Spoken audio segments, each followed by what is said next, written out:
Salute Nation. Welcome to another Raiders Unfiltered. I got a fire show lined up for you guys. So without further ado, let me go ahead and kick this thing off. Here we go.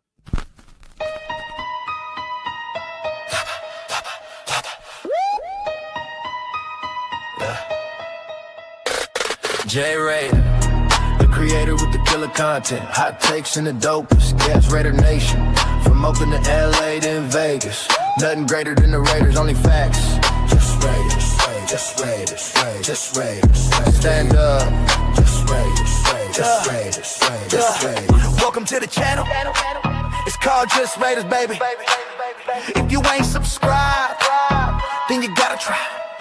Just Raiders, baby, nothing but love for the Raiders.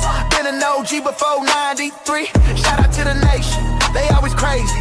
So nation, ride with me, taking over my style. It's amazing, making hits like Maxx on the blitz. The silver and black, on the attack. They on the map, if you a fan and you with that. J Raider, the creator with the killer content, hot takes and the dopest. Gas Raider Nation, from Oakland to LA to Vegas. Nothing greater than the Raiders, only facts. Just Raiders, just Raiders, just Raiders, just Raiders, just Raiders, J Raiders, just Raiders, just Raiders, just Raiders, just Raiders, just Raiders. Putting on shows like Brock on the go. We just like J Raider, the innovator, making shows like Good Morning Raiders, the originator. Raiders Unfiltered, raw, never censored. The post game reaction, nothing but action. Just Raiders, baby. Just Raiders. Just Raiders, baby. J Raider, the creator with the killer content. Hot takes and the dopest, yes. Raider Nation, the only nation. There ain't no question. Just win, baby. Win, baby. Just win.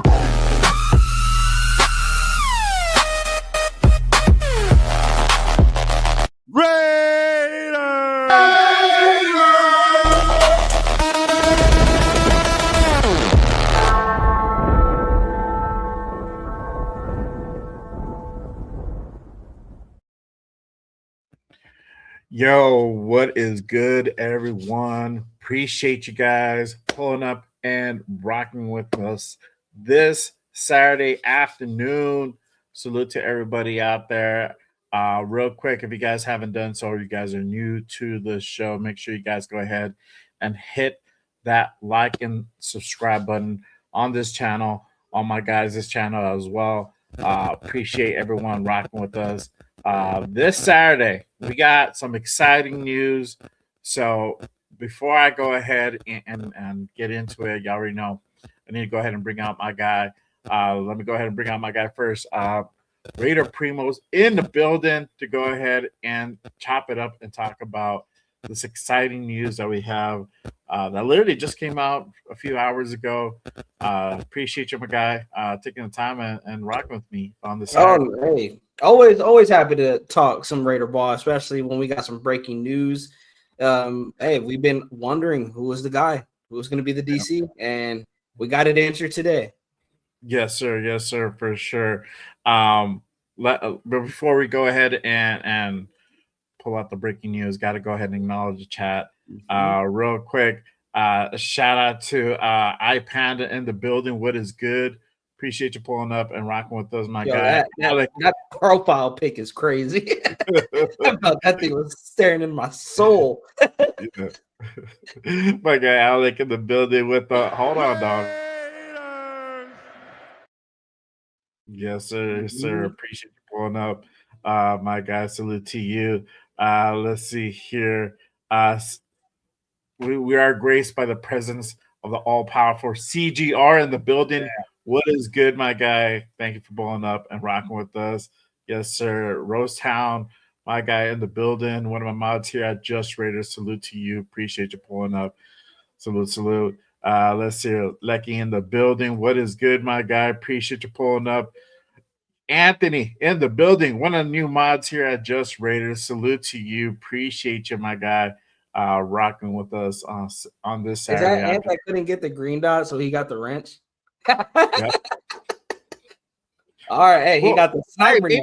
Maybe this is the thing that like fucks up the algorithm. He's able to get one real quick, bro. You never know. Hey, that's You true. never He's been know. he got some beef with YouTube. That's for sure. I know, bro. YouTube don't like him for whatever reason, though. They be hating. That For real, sucks. for That real. sucks. Shout out to John in the building. Salute, my guy. Appreciate you tapping in. Richard in the building. What is good, my guy? Salute, salute. Thank you for pulling up. All right. Let's go ahead and get this thing going. Let's start off with obviously some breaking news. Y'all already know the shit happened earlier today. Let me go ahead and bring this up. Breaking news: Robbie Leonard will be the next DC defensive coordinator for the Las Vegas Raiders. This was put out by Adam Schefter earlier today. Oop, my bad, put the wrong one. All right, this was put out by Adam Schefter earlier today. He says Raiders are finalizing a deal to promote run game coordinator / defensive line coach Robbie Leonard to defensive coordinator per sources. Leonard worked closely last season with Pro Bowl defensive end Maxx Crosby, whose future in Las Vegas remains uncertain. But there you have it. Raiders are working towards a deal to go ahead and promote Robbie Leonard as the next defensive coordinator per Adam Schefter. So, how are we feeling? I'm going to go ahead and start with you, Primos. How do you feel about this move? What do you think the future looks like for Raiders football, for the Raiders defense? Let me go ahead and get your take on it, man. Hey, youth movement. I started with that youth movement. We're not getting the old heads here, and I like the youth movement because we talked about adapting to the new NFL. Adapting to we were tired of what was the cover 3 or whatever that Pete kept running last year that was so That outdated. one. Yeah, the old outdated one. And we're talking about a guy, you guys. It's not like he's going like this is an AP situation, jumping from like linebacker coach to head coach, where he's kind of jumping the gun here. He's had what 15 years of experience running defenses, all the way dating back to the New York Giants in 2013. So he knows what a good defense is like. You know, the Giants up until as of recently, they have not really been a perennial playoff team. He's been on the Baltimore Ravens staff, which that's where the Mike McDonald ties are in, the Miami Dolphins, where the Brian Flores ties are in, and now with the Las Vegas Raiders, he is tied to Patrick Graham, and I think a lot of people are worried about him running the same system as PG. I'm not. PG has his system. We don't know what Robbie is going to call, what his system looks like. I think it's going to be similar to PG, but I'm not. I know people hear that and they get worried, like, oh, here we go. The middle of the field is going to be wide open again. No, I think he's going to implement his own style on the defensive side of the football. And if we're talking about, I'm excited because he's gotten some guys on that defensive line to perform that you would not have guessed to perform at the beginning of the year. We can talk about Malcolm Kuntz in 2023. We didn't expect him to take that jump, having 8 sacks in 9 games. Yes, an injury derailed that progression that he was getting. We could talk about Tonka Hemingway, who's a late round pick, who very much can be a starter next season. And we already know what Maxx Crosby brings. And I know the elephant in the room is the Tyree Wilson development that scares a lot of people. That's not on Rob Leonard. I'm not going to put that on Rob Leonard. I'm looking at other guys, Malcolm Kuntz, who was a 3rd-round pick, Tonka Hemingway, who was, I think, a 5th-round pick, if I'm not mistaken. I'm looking at those guys. Yes, Tyree as a 1st-round pick should be even better than a Malcolm Kuntz. I get that. Or better than a Tonka Hemingway. I get that. But the problem is, and I even have been drafted there at 7. If you're going to ask me, I want a Christian Gonzalez. And I think people can see why Christian Gonzalez should have been the pick at 7. You already got Max in the building. It makes sense to get him some secondary help. Your secondary helps your front 7 when they are not getting beat off the line right away. And vice versa. A good pass rush allows the guys in the back end to not cover for so long. So I'm excited, but also got to go back to the word that we've we've been preaching this whole offseason, patience, because there's a lot of holes on this defense. I'm not expecting Robbie to come in and work wonders with a bunch of second-year guys, third-year guys, and we have like a top 5 defense. Like, no, I'm being real. This could possibly be a shit show of a defense just because he's not going to have the talent. But at the same time, we don't know. I think that's why I'm excited, is because I don't know what it's going to look like. It could look like shit. It could look like top 15. You never know. But it's a fresh start. And I think we knew the writing was on the wall when Pete was going to be fired. They're going to clean house. And Rob Leonard was I would say he was kind of the sleeper to the defensive coordinator position. I don't think a lot of people, when it came to the current regime, a lot of people thought he was going to be just like every other of the assistant coaches, cast out, probably get a job elsewhere. I would say I am also as excited. I'm also shocked that he actually got the promotion, because usually we let these coaches go. We don't promote them to a offensive coordinator position or defensive coordinator position. As far as for the players, there's a lot of excitement. It seems when it came to the defensive line that they loved Rob Leonard. So now he's controlling an entire defense. I'm excited what he can bring out of the secondary, bring out of the linebacker room. If he can already bring just a little bit of the best in these Malcolm Kuntzes and Tonkas, I'm excited to see when Spytek brings in a second round guy or a first round guy, or even some free agents, some top free agent talent in free agency. But I think the biggest thing I'm looking at is that linebacker room. I want to see what he does with that linebacker room, because I think we could talk about the secondary being the weakest link. I think it's the linebacker room. We're getting killed in the middle of the field year in and year out by tight ends, by slot receivers. We're getting beat in the back end as well. But if you can't cover the middle of the field, like, your defense is going to get ran through up and down that field all day long. So I'm really interested to see what he can do with the linebacker room. But I will also say this: he doesn't have a lot of talent there. We have Lindenberg and Eichenberg there, even though I like how they were performing towards the end of the year. But this is the draft to do it, right? To go get linebacker help. I mean, this linebacker class is pretty deep. So this would be the draft class to go get that linebacker help. But again, if I have to sum it up, patience. And that is one thing I'm going to be looking at is this an improvement? Are we seeing this defense playing a little bit more aggressive? I don't know about you, and I love Patrick Graham, but it seemed like he was just too conservative. It seemed like he was too. I don't know. And again, was he handcuffed? You mean this past season, Carroll, or just in general? This past year, but again, we don't know if that was Pete Carroll, because if he was handcuffed, I think that was probably Pete Carroll, bro. It was honestly Pete Carroll. Yeah, and I would have loved to see PG unhandcuffed, because I think the little times we've seen him, kind of being able to call his own defense, he was really aggressive, and that's what I want. I want an aggressive defense, and I think Rob Leonard is going to get that aggressiveness out of this defense. Mm-hmm. Yeah, for sure. I'm gonna admit something, and then those who follow me on Twitter, shout out to everybody on X, aka Twitter. I had posted something a couple of days ago when the announcement that they were going to go ahead and interview Robbie Leonard for the DC position. I said, this is, I like the move. I'm glad it's happening, well deserved, but I didn't see this potentially happening as a move for Clint Kubiak, right? And the reason is not because Robbie doesn't deserve it or he's not talented. My thing was always been, it's just you're getting a first-time head coach and pairing that with the first-time defensive coordinator. You don't see that often at all. So I thought Kubiak might go with a more conservative approach and probably hire somebody who's already had defensive coordinator experience somewhere else and have them bring in. Obviously, the whole thing with Jim Schwartz was always on the wish list, but for that to fully come to fruition, with the whole situation going down between him and the Browns, didn't see that happening. I said E.J. Rivera was also out there, and he got put out there as potentially being brought on as a defensive coordinator here with the Raiders. He wasn't even interviewed.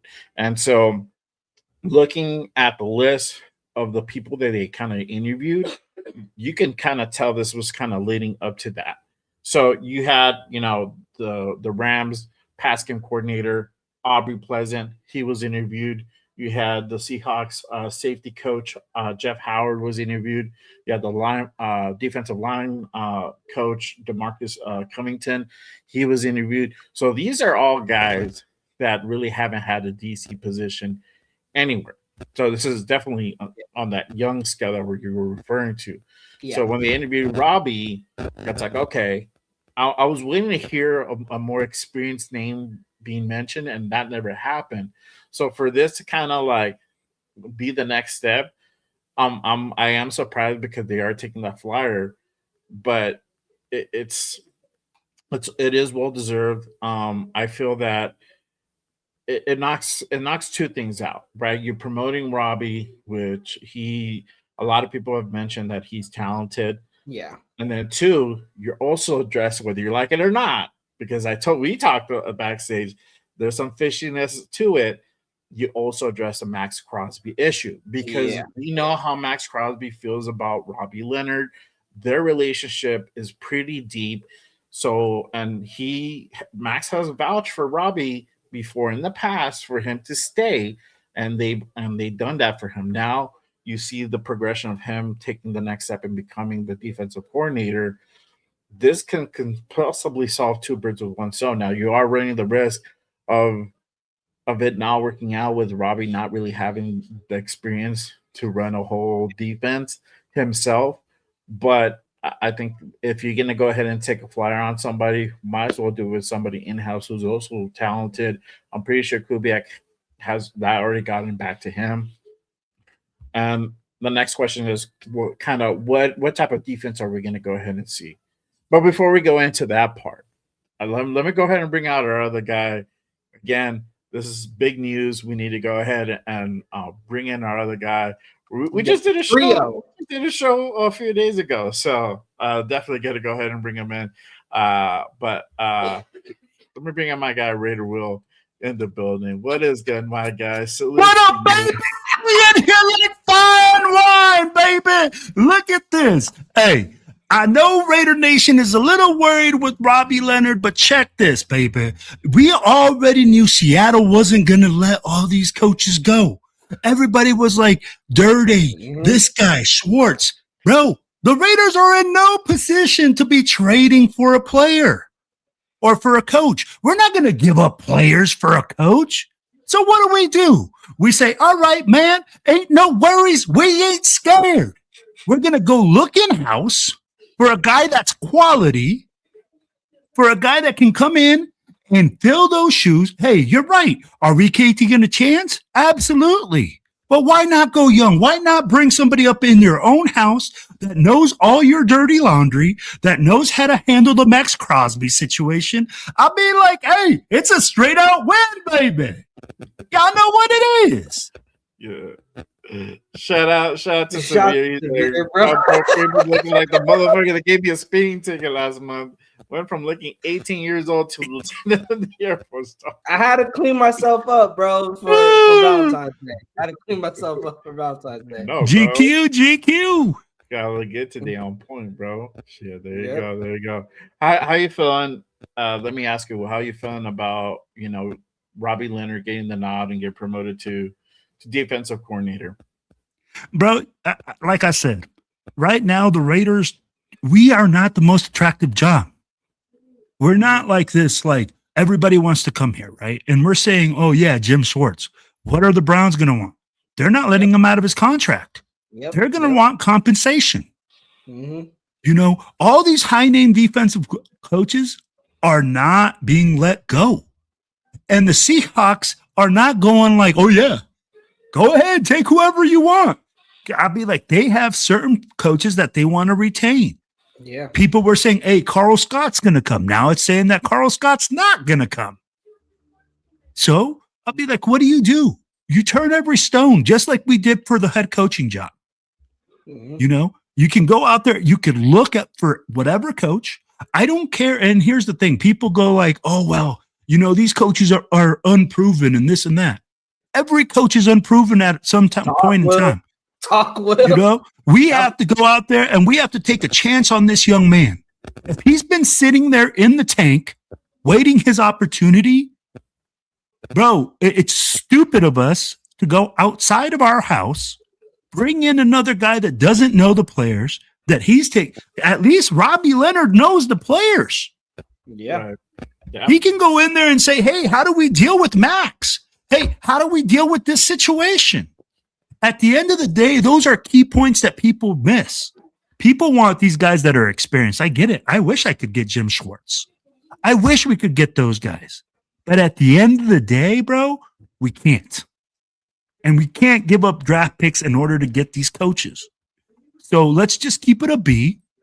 Let's keep looking. And if Robbie Leonard fills the shoes and strokes the egos and smooth things over and builds a hell of a defense, nobody's going to be talking about how Robbie Leonard was a freaking a flyer coach, that we took him on a flyer because he wasn't the top pick. Nobody's going to talk about that. All they're going to say is, oh, that motherfucker's a badass. Oh, yeah, man. I knew he was going to be awesome. That's why the Raiders kept him around. Mm-hmm. That's exactly what people are going to say. Mm-hmm. Right. So, hey, man, give him the shot. Yeah. I mean, and Will, you brought it up. I think you pointed it out. Why would Seattle let those coaches go? Like that defense is coming off a Super Bowl victory. Yeah, they just won the Super Bowl. I don't, you know, yeah, I didn't see that happening. You know, maybe you siphon off a couple, but you know, it makes sense for them to block a lot of these interviews and stuff, especially when it's like lateral moves. Exactly. They're gonna be like, no. They're gonna be like, no. We're not gonna let our guys like leave the building and go somewhere else and set up success somewhere else. You know, we're gonna keep them in house. Yo, don't be putting a Mitchell Rentz on me when he goes out there and says, oh, I got bad news for the Raiders. Jake Peetz was got blocked for being interviewed. I'm sitting here like, motherfucker, he obviously got blocked for a transfer job. It's not like he was getting promoted. Yeah. You know, we obviously looked at him as the run game coordinator. Mm-hmm. So don't sit here and try to act like the freaking Seahawks. All of a sudden, this is bad news and shit. Come on, man. We knew the Seahawks were going to block shit like that. Yeah. Yeah, 100%. Shout out to my guy, Jaw. He says Albert Sports reported that Rob hire was to keep Maxx Crosby happy. I know about the Albert Sports. I take that with some grain of salt. And the reason being because it's not Albert Breer, right? But either way, even if it was, I still take it with a grain of salt. But again, it's kind of like trying to do it's the two birds with one stone type of situation, right? You're getting a defensive coordinator, somebody who's talented, and then this will motivate Maxx to stay here with the familiar face, with the familiar system. And then this kind of brings into my next segment. It's like, what is this going to mean for the defense, right? How is that going to go ahead and look this next season coming up, right? Are we going to see really an emphasis on that front four, on that linebacker group? And then, you know, how is this going to affect the secondary? You know, my thing is, we're probably going to see a stronger front four on the line. Again, it depends who we go out and get in free agency. Linebacker wise, and also, you know, defensive tackle wise, and who we draft as well. That's another thing too. Just going back to Primo's point of, you know, what kind of Robbie deserved to get this type of promotion, right? And I keep saying talented, but there are some things that he did. You know, you brought up Tonka Hemingway. I think my biggest point would be Chason. Look at Chason. Chason bounced around from teams that he literally got cut from the Jaguars. It's like, what, he got that dude paid. That's what happened. He came to Vegas, hooked up with Robbie, and he balled out that year. This was like a Tom Telesco fucking steal, right? And then this regime came in last year, and that's a knock on Spytek 100%. He fucking let that dude walk out the door, along with Robert Spillane, another guy you can also go ahead and kind of attribute to that as well. And these guys literally went to the Super Bowl and helped New England really, really create that strong defense. So that stuff is it's all Robbie. I think a lot of, if you can knock the defense last year, you have to put majority on that on Pete, and you can only do so much with the talent that you have in house, right? If if you're getting guys that normally you wouldn't go after, it's like what voice do you really have, right? Especially if you're lower on the totem pole. In this case, Robbie Leonard probably was like third, fourth on the totem pole. He really didn't have a whole lot of say because it was always going to be Pete's defense. And then you have PG, who's really kind of running, half of the plays or three quarters of the plays or whatever. And this is the system that Pete wanted to implement. So now you have this opportunity with Robbie Leonard. What are we going to go ahead and see? I feel that that's probably going to be the route that we're going to go. That we're going to see what we expect to see is a lot of pressure from the front four. Disguising certain schemes. Without having to go ahead and blitz a whole lot. But again, it's all depending on the personnel that we go ahead and get. How do you guys thinking that this defense is going to go ahead and look? Primos, I go to you first. What are you thinking? Well, going based off from the Raiders.com, they posted this for last season, going into the 2025 season, just to give you guys an idea of what this front four did last season in 2024 or 2 years ago. Leonard coached a defensive line unit that recorded 20 passes defended, the second most in the NFL amongst D-line units. The Raiders also logged 38 total sacks, including 18 sacks over the last 6 games, tied for the fourth most in the NFL over that span. Despite injuries throughout the defensive line, the Raiders saw sack production in 2024 with 18 different players recording at least a half a sack, tied for the most in the NFL. What I'm expecting is him to get the best out of these guys, whoever it may be. And it's honestly, that's probably what's going to look like in 2026. It's going to be a lot of guys that we really don't know that is going to be starting on this defense. Outside of free agencies and drafts, understandable. It's going to be a young defense. And you're pairing that up with a young defensive mind head coach. He's going to be able to rally the troops together. This isn't going to be someone like PG or someone like Pete Carroll who, hey, we're going to run this defense and we're going to run it my way. And that is that. He's going to be able to talk with these players. What do you guys see out there? And he will adapt to this defense. That's why I would say I'm hoping to see that, adapting to the game and not just keeping that middle of the field wide open, as we keep saying, or we're not, we're still sending the front four with not getting any pressure, and we're not dialing up any blitz packages. Heck, we're not dialing up any blitz packages. Look at Seattle. They were calling late blitzes. Anything like that. Like, I want to see some adapting to the NFL now, but also if there's not pressure getting to the quarterback with your front four, call a damn blitz. Like, I feel like that's another thing. We don't trust our linebackers, and maybe that's a testament to the talent that they had last year, but also you could put that on the coaches as well, that then you're just not developing these guys if you're not trusting to put them in situations that can help them succeed. And I believe that's what Robbie is going to really focus on, is putting this defense in position to succeed, putting these linebackers in a spot to succeed, these linebackers. But it is going to start with the trenches. He's a defensive line coach at heart, and I believe he's going to tell Spy to, hey, you need to go give me some D-line help. You got to go give me we got to work on that front seven. Give me these I need these linebackers. I need these D tackles, these edges. But I'm also expecting an aggressive defense. I think he's going to realize how strong – we got to think of going into the season. The Raiders are going to be an offensive team. They're going to try to score a lot of points, which we don't know because, again, the draft hasn't come. We think Mendoza's the pick. I believe he's going to have an aggressive defense to be able to try to create turnovers, try to get the opposing offense off the field, but mainly give our offense more opportunities to score points on the board. That's your biggest weakness, is having a great offense that's not on the field all the time. So I'm excited for Robbie Leonard, but at the same time, you guys, I'm intrigued because what type of defense we're going to get. I'm hoping it's going to be an aggressive one. I'm expecting an aggressive one based on how he coaches that defensive line. Right. Shout out to Kenneth. He says, "I hope everyone isn't expecting us to be good the first 2 seasons Yes. because we're not. It's gonna take 2 seasons to get some talent on this team because our secondary is suspect. Probably 5 games the first year." And you're right, bro. That's why we keep saying to everybody, this is a time where Raider Nation needs to exercise patience, and it's not gonna look Yes. pretty. It's not gonna look good, all the time. But if there's any expectations, and we'll get into that part in just a bit, that we just look competent out there, that we know what we're doing, we look like an actual professional team. Though we're going to be lacking in certain areas, and that's okay. You don't get it right year one. It takes a lot. A lot of things have to happen in order for us to go ahead and get it right year one. Could it happen? Yes, anything is possible for sure, 100%.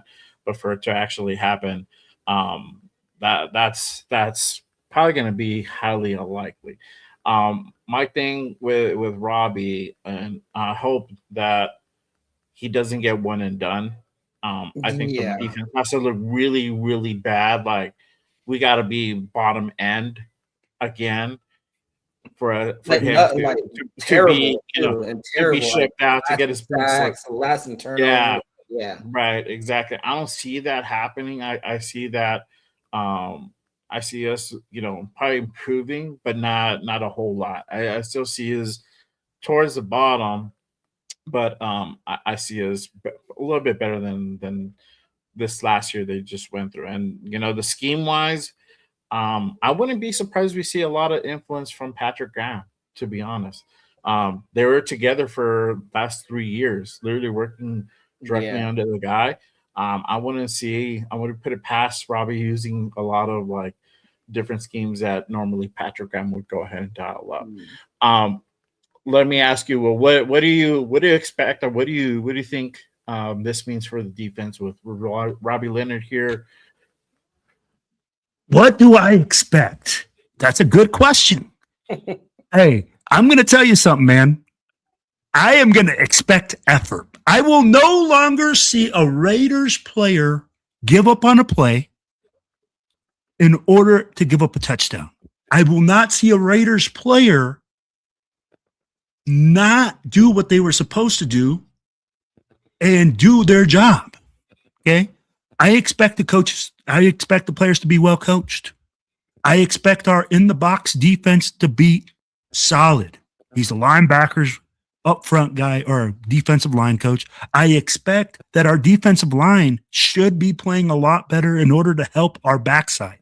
I'd be like, a lot of people are going to say, oh, well, he doesn't have any defensive back experience, secondary experience. That's why you got a secondary specialist. You got a defensive pass coordinating specialist.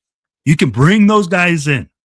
But the thing is this, with Robbie Leonard, I expect for us, I hope that he changes up the angles. I hope that he goes into a wide 9, okay, brings up that Maxx Crosby a little bit wider from that tackle, get in that 9 wide front, and let them roam and do their thing. I think he's going to be in a nickel package a lot. He's going to bring that 4-2-5, 4-3 look. We'll be in a 4-2 or 4-3 shell. So I'll be like, that's kind of like the things that I'm looking at. I'll be like, he has to really also get the most out of his players, because I'm going to be honest, while he has a lot of great accolades, Tyree Wilson is a name that I'm seeing, and I'm like, Rob Leonard, where you at, baby? Number 1 draft pick. I see Malcolm Kuntz that we brought back for $12 million, looking like straight cheeks. So I'd be like, as many accolades as he has, he also has some things that he has to work on.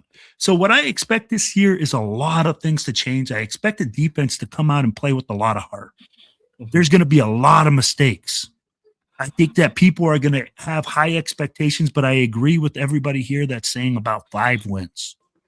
Yep. If you can get 5 wins and a good gelling team, a team that's gelling and moving forward, and I'll be like that, you are competitive.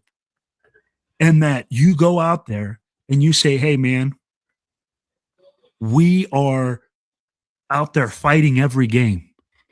Yeah. We are out there with our defense. And I'm going to tell you, people are expecting us to be more aggressive. They're expecting us. Yeah, I wouldn't drop I wouldn't drop Crosby into freaking coverage. I'd be like, it makes no sense. Yeah. But at the same time, let's look at it, guys. Our defense will be more aggressive. They'll come out firing out. You know, you're going to have a new coordinator. You're going to have new blood. You're going to have new energy. The facts are going to be this. Can Rob Leonard have that defense prepared? Can he go in there just like the Seahawks were? Okay. The Seahawks defense, guys, was talking about how within certain packages from the Patriots, certain receivers only run certain routes. Matt Collins only running deep routes and comeback routes when he's lined up in a certain position. Yeah, I seen that. They knew exactly what they were doing before they did it. That is a defensive coordinator. Okay. When you are breaking down tape and being able to tell your players, hey, man, be alert for this. That makes the player play faster. It makes a bad player play better. And it makes a good player play great. Yeah. So having this defense prepared is what's going to be key. We can talk about practice all day long and talk about how we're going to get repetitions and execute in practice. But how prepared are these guys going to be going into game day? Are we going to have John Spytek in there? You know, coaching them up? Yeah. Or are we going to have guys in there that are prepared, that are in there paying attention, locked in, and all being on the same page? Yeah. That's what's going to make the defense. Let me ask you this, Will, because you mentioned, you know, play nickel. And as you know, the current guy that we have at nickel is Darnay Holmes. So you're basically saying we're most likely going to go ahead and upgrade that position because and this is the thing that I was yelling at last year. Same thing along with my guy Rundown. Shout out to Rundown. We're saying like we got to address the fucking nickel position. That was never addressed, ever addressed. We just put that shit like on our fucking back seat in the trunk. We'll look at it when we can, and we paid for it, right? So. Do you see us going out and really upgrading that position either in free agency or the draft? I'm going to tell you like this. If you bring in a nickel package, so we call that, and when I bring it, we call it the star. Okay. The star, that nickel is the most crucial part of the defense when you bring in that nickel package. He has to be able to tackle like a linebacker, cover like a corner, and do stuff like a safety. So at the end of the day, if you are bringing that package and you believe that you'll be heavily in that package, you're absolutely upgrading the nickel. But are you doing it through free agency? Are you doing it through the draft? That's all to be in question. Maybe he believes he does have somebody there. Again, that's up to the coach, and he has to be able to look at that. Now, I'm going to tell you something. Our defense didn't play up to its capabilities. Our defense has a lot of players that are sitting out there that we haven't seen. Mm-hmm. Just like all these rookies that we drafted last year. Not very limited reps. So it should be interesting, but I do expect them to upgrade the defensive back situation, especially at the nickel position. I'm like, that's just, again, depending on the defense that he runs. I am taking a wild guess here. I'm going with the 40 front.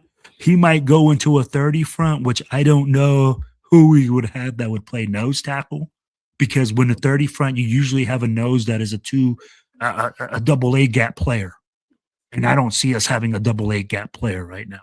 So that's why I'm guessing that we would be in a 40 front. Mm-hmm. Yeah. Real quick. Shout out to everybody here. We have almost 80 in the building. Make sure you guys go ahead the like and subscribe to all the channels you see here. My guy Primos to my left. Make sure you guys go ahead and give him subscribe, and my guy Raider Will over here to my right. Make sure you guys what it is, baby, on this channel. And of course, y'all already know mine at Just Raiders. Make sure you guys go ahead and hit that like and subscribe. It really does go ahead and does support the shows out there. I want to go ahead and highlight this comment. Shout out to my guy Severe. He says the main problem that I have is that this should have came up during the interview. Kubiak needed to have a plan and handshake deals in place in the event that he got the job. I like Rob, but prefer the vet. And you're not wrong, bro. 100%. And that's why I said earlier, like I felt that was the safer way to go. And the reason why I say it's safer is because you're bringing in somebody who's already experienced, already has a system in place, and basically has that confidence. Like, look, I've done this at other places. I this is what works, right? And so you have that. Now you have a guy like Robbie Leonard, though he's been in here for a few years now, has gone through this, one particular system here. He's worked at other places and said other things. This is what he knows.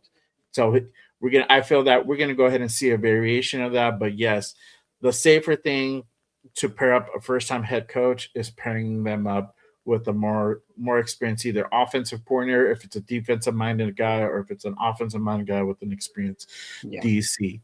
Obviously, that's not the case. We're going to see how it goes. But it was something that I didn't really see really forthcoming. I thought this is a small possibility of it happening, and yeah, it sure did. Yeah. I want to go ahead and jump into this part real quick. Y'all already know we got to go ahead and address these things for sure.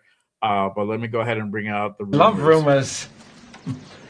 Facts can be so misleading. Were rumors true or false are often revealing.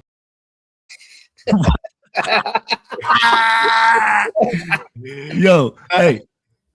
So Jay, real quick though. I see a comment. Let me ask you this. If we bring in a veteran DC, because I see Matt put it this, does that mean that we would have too many chefs in the kitchen though? If it's a veteran DC like a Schwartz is looking to be a head coach. I don't think like, what do you mean? Like I don't know what that really references to. Like kind of like is he referencing like a Chip and Pete thing where it was like, you guys I don't think it's a Chip and Pete thing, for the reason being that I felt that Clint was going to really rely on his defensive coordinator to really run that side of the ball. I think with Pete, knowing what Pete has done in the past, he does get involved with the offense from time to time. And I think we saw some of that this past season too, with some of the play calls. We've heard that Pete, did some of the play calls here and there. So you have that. I think in that scenario, you have that happen. But I think in this scenario, it's like, look, you're going to stay in your lane. You're going to run this side of the ball. I'm running the offensive side of the ball. Obviously we're going to go ahead and come together and collaborate, but this is your baby. You're in charge of this. I'm not going to get so much involved in this.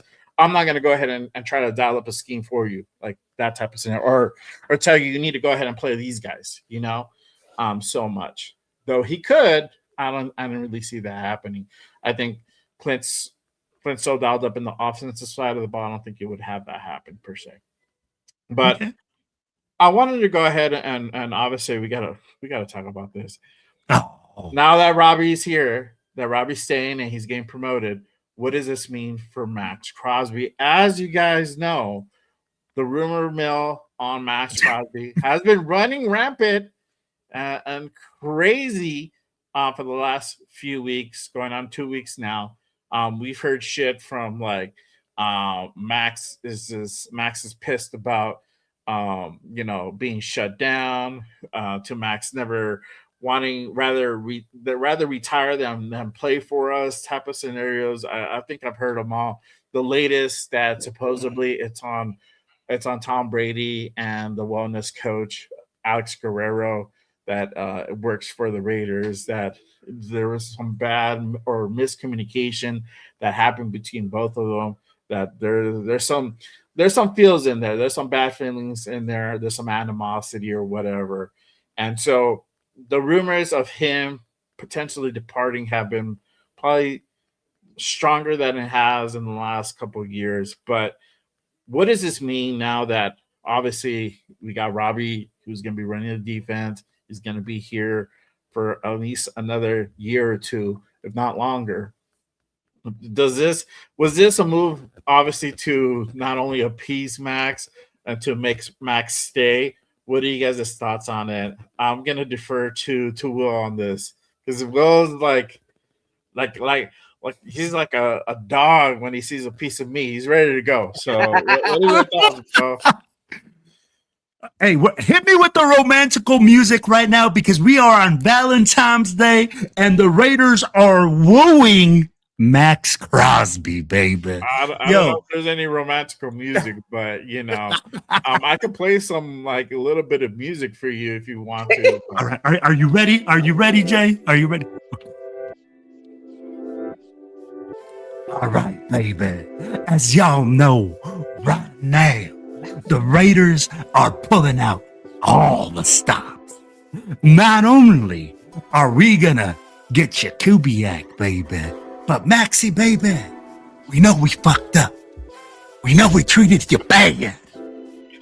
We know that we just smacked you around and treated you bad. So what we gonna do tonight is we were gonna woo you with some Robbie Leonard, baby. And hopefully tonight, you and us will be clapping cheeks all night on this Valentine's Day, baby. And that is just the Raider way. Oh my God. But I needed some Jeff music on that. Music. I needed to put that in there, bro. That would have been perfect from some, late 80s, early 90s soft porn music. Yo, but I'm gonna tell you like this. I don't think the Raiders are doing it to appease them. It's just the situation we're in.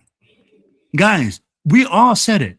Everybody wanted to bring in a senior defensive coordinator, a guy that was seasoned. But who are we going to bring in? Tell me the names that are lining up to come be a defensive coordinator in Las Vegas. I'll wait. Crickets? Yeah. That's what it is, man. At the end of the day, what it is we're basically, hey, we're not an attractive team. We don't have anything to stand. I mean, like defensively, what are we going to tell people? Come coach Maxx Crosby? So a young defensive coordinator doesn't want to come here. An older defensive coordinator doesn't want to come here. And the guys that do want to come here are under contract. So what do? You look around everywhere else to try to find the next best option. And Rob Leonard has been sitting here for 13 years. So I think that's why they give him the chance. I do think that, the Maxx Crosby connection does help a little bit. But yeah, that's how I feel like that. Appreciate you for the music, Big J. We keep it suave over here on Valentine's Day, baby. Yeah. What about you, Primos? What are you thinking? You thinking that this probably was a move to appease Maxx, and what do you feel like his likelihood of him staying is now that Robbie's a DC? I gotta agree with Will. There's two things. So first, I believe they didn't do it to appease Maxx. I think, again, it's just a situation they're in. The only veteran defensive coordinator out there, I think, that we all wanted was Jim Schwartz. I wanted, and I agree with what Severe said earlier. I think we all wanted a veteran defensive coordinator. That it just made sense to pair him up with Clint Kubiak, a first-time head coach. He'll handle the offensive side of the football. The veteran DC will handle the defensive side of the football. But other than Schwartz, to Will's point, who was out there that was a veteran? You had they were interviewing all these position coaches already. And I was thinking, if you're going to go that route anyway, we're going to basically give someone a promotion. Why not just promote your own guy that's already in-house? And who people said in the building. Now this is coming from in the building. A lot of people have sung his praises. I would even put it out there. Are we Davis Webb from on the defensive side of the football question mark? How a lot of people in Denver are singing Davis Webb's praises, that he just needs to climb the ranks, become an OC, and he's one of them ones. A lot of people were saying that about Rob Leonard in that he just needs a chance. He needs a chance to show what he's got. Now, I'm going to answer this in regards to Maxx. If you're only making this hire to appease Maxx, it's the wrong reason. Be a shit show. Yep. This defense is about to be a shit show. 100%. Because then you really didn't do your due diligence in searching for a defensive coordinator. You were eyeballing Maxx, and you're like, you know what? We'll just go get his guy. It is what it is. Make him happy, and hopefully Maxx comes back. And the fucked up thing is, if you did that, you're hiring Rob Leonard just to appease Maxx, and Maxx still wants to leave. You just fucked everything up. Like, and I wouldn't want them to do that. And if it comes out that they did do that, and it shows throughout the season, or if someone close to the Raiders organization comes out that they just did this for Maxx, this defense is going to be a shit show. And I'm expecting it to be a one and done season for Rob, unfortunately, because we've seen how it went with AP. They hired AP for the fans. Mark hired him for the fans for Maxx, and it was a shit show with him. Now, as it stands with Maxx, is this going to bring Maxx back? I don't know because I don't know where Maxx is at, where his, I would want him to come back. Hey, they brought your guy back. Why wouldn't you want to work with Rob? You said you have a good working relationship with Rob. And the thing is, this thing about whether it's Tom Brady's, I don't know, the Guerrero dude, bro. Yeah. Max, get your feelings out. Like, this happened in December. The season's over. We're on to a new season. Like, get over it. Okay. And he's back to work. He was there, in the building during Clint's podcast, but he's not saying no to the possibility of being moved. Here's the thing, though. Hey, Primo, how many times the man got to say no? I mean, he said it no for the past 3 years. And the past 3 years, people are speaking for him. He even said it. People speak for me. I'm tired of speaking on it, And then he's like, because at the end of the day, bro, like it's a tiring question. And I'm gonna ask you guys this. Because of this repeated onslaught by journalists, by people asking Maxx Crosby if he's going to get traded every year. Do you think that's pushes you in that way to say, hey, man, every fucking year I'm dealing with this. Every year, no matter if I say nothing, they're telling me. I'm like, I might as well go make my life easier. And honestly, Will, I think that's where we're, even as content creators, we're getting pissed off, even for Maxx, is because it's not Raider fans putting that out there. It's media members, like people who have credible, have a reputation in NFL media that is, Maxx wants to leave. Maxx isn't happy. Raiders shut it down. Spytek said, we're not trading Maxx. You don't let those guys go. Clinton said he's excited to work with him. That's one of the reasons why he came here. They're promoting Rob Leonard to DC again. I don't know if that is. I'm hoping it's not a reason to keep Maxx, but I gotta agree with you. At some point, I get worried because I'm like, is these media members gonna push Maxx out of Vegas? Like, is it gonna get so tiresome to Maxx? Like, you know what? It seems like it would just work best for you guys, work best for me if you guys just trade me away. Media will stop annoying you guys of the questions. I will stop having people speak for me. And that's what I don't want is media, because it seems the Raiders want to keep him. Maxx, we know he wants to stay and be with the Raiders. But the media members, it seems all they want to talk about. The Super Bowl was a week ago, you guys. And the entire time we were supposed to get ready for a Super Bowl, people want to talk about Maxx and the Raiders. Oh, yeah, bro. That was a talk. That was a whole talk. And shout out to Alec, bro. I said this shit too. I'm like, Razor all drunk, talking out of his ass, bro. Shaking my fucking damn head. It's true. He sounded suspect, bro. Jay, you brought it up too when it came out. Why didn't he bring it out? Why didn't he bring it out in December? Why wait? Yeah, like why? Look, like listen to the way he's speaking. Like some of the words were a little bit slurred, and then there was some of it because he has a condition. I don't know. But condition my ass. Yeah, but it's funny how this shit came out during that time, and we don't know when this conversation took place. We don't know if it was 2 weeks ago. We don't know if it was 2 months ago. We don't know if it was like, a few months after that. We don't know. We just know that yes, he was frustrated. Max was frustrated. He got shut down early. We know that as a fact. He's admitted to that. Now, is he done with like a whole rebuild and all this type of shit? I'm pretty sure he's not thrilled about it. But that I don't think that constituted as him wants to go ahead and just up and leave. I mean, some of the stories again, they were fucking outlandish. The Mike Florio one I think was the one that takes the cake. Like he'd rather retire than having anything to do with the Raiders. But yet this dude is like at the facility with full Raider gear on, like working out and it's just getting back to his rehab. Bro, like what? Yeah. Like, what are you guys putting out there? Yeah, like no accountability. Jay, I said make this make sense. Tom Brady, okay? Tom Brady's gonna go to another GM.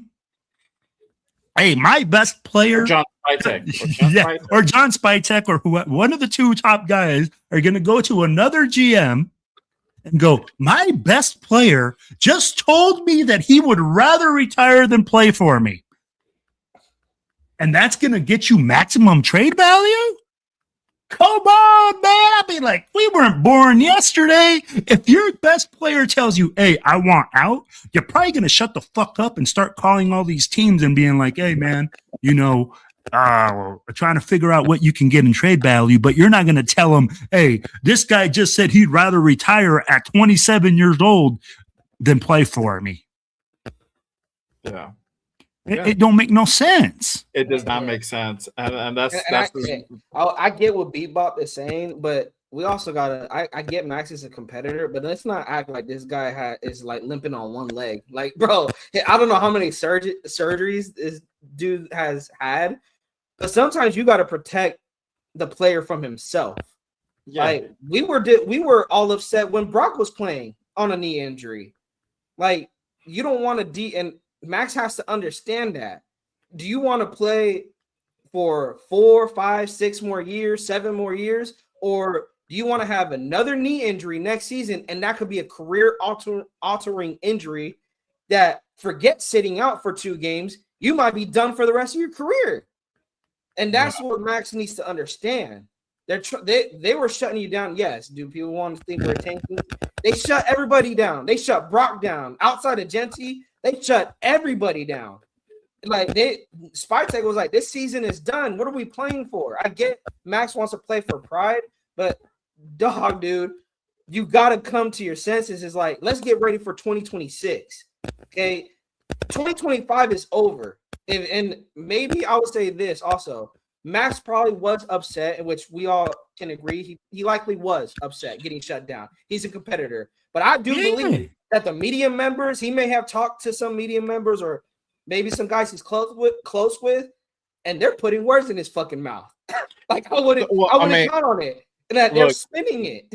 We know that him and Glazer have a relationship, but you got to think about it like this, and this is probably maybe where Glazer did him a little bit dirty.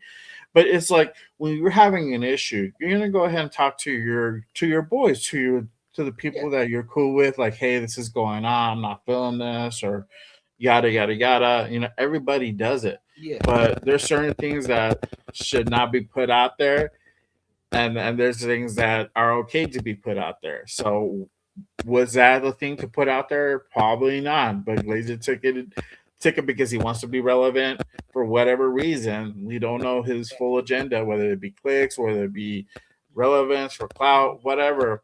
He put it out there and he threw the fucking grenade and just like sat back and just be like, all right, cool. Yeah, the gasoline to the fire. Right, exactly. And everybody ran with it.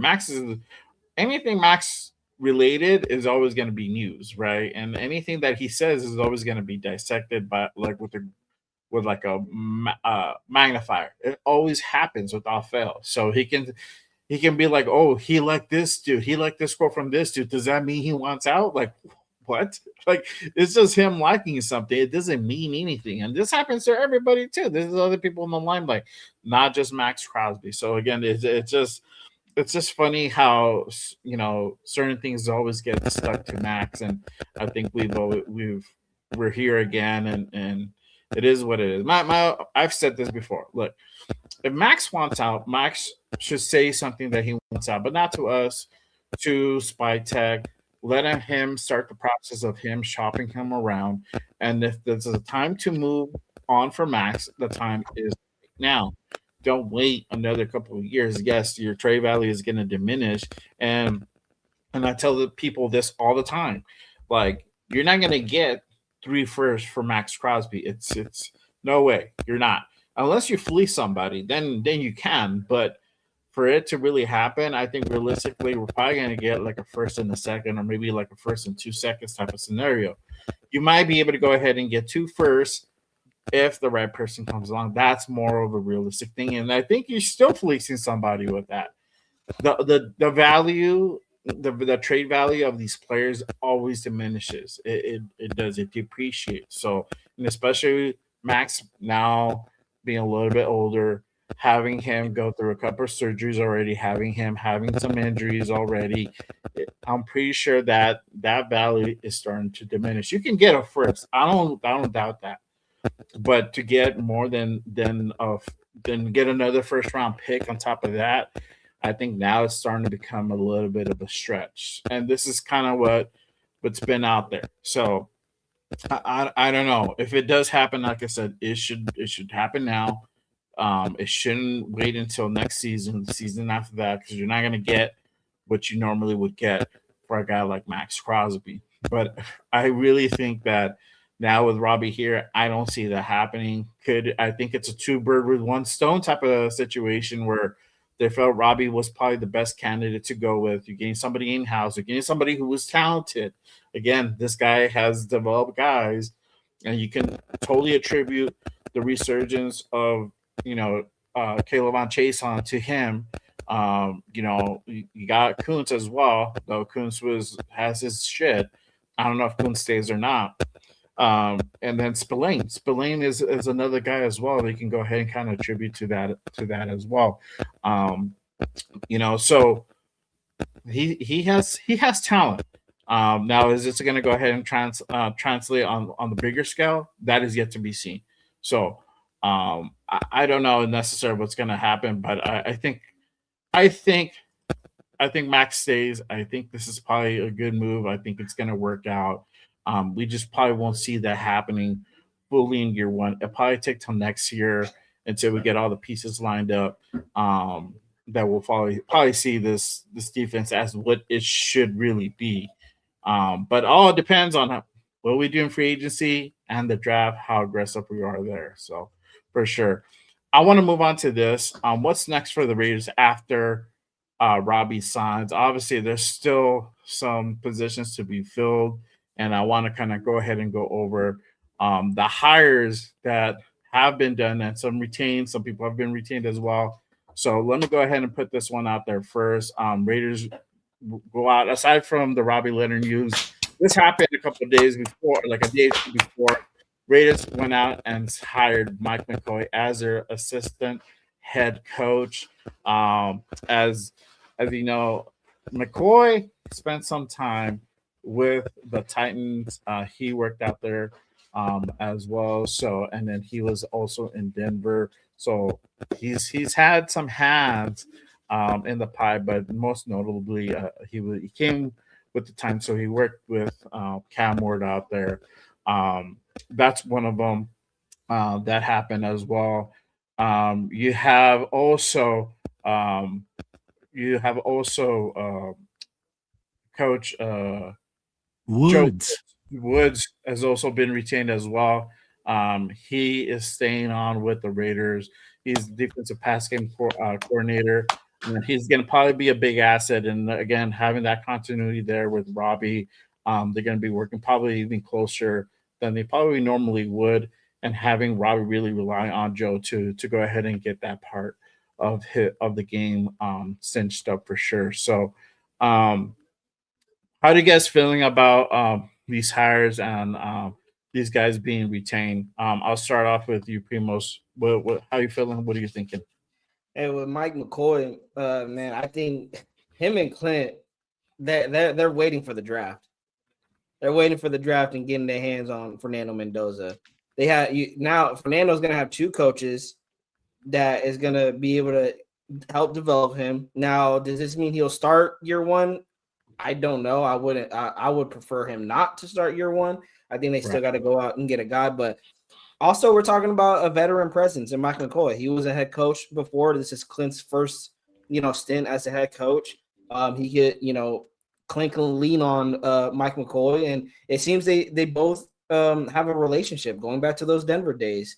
So I love it because you're bringing in a guy that is essentially gonna, have Clint he can lean on, but they also already have a developed relationship.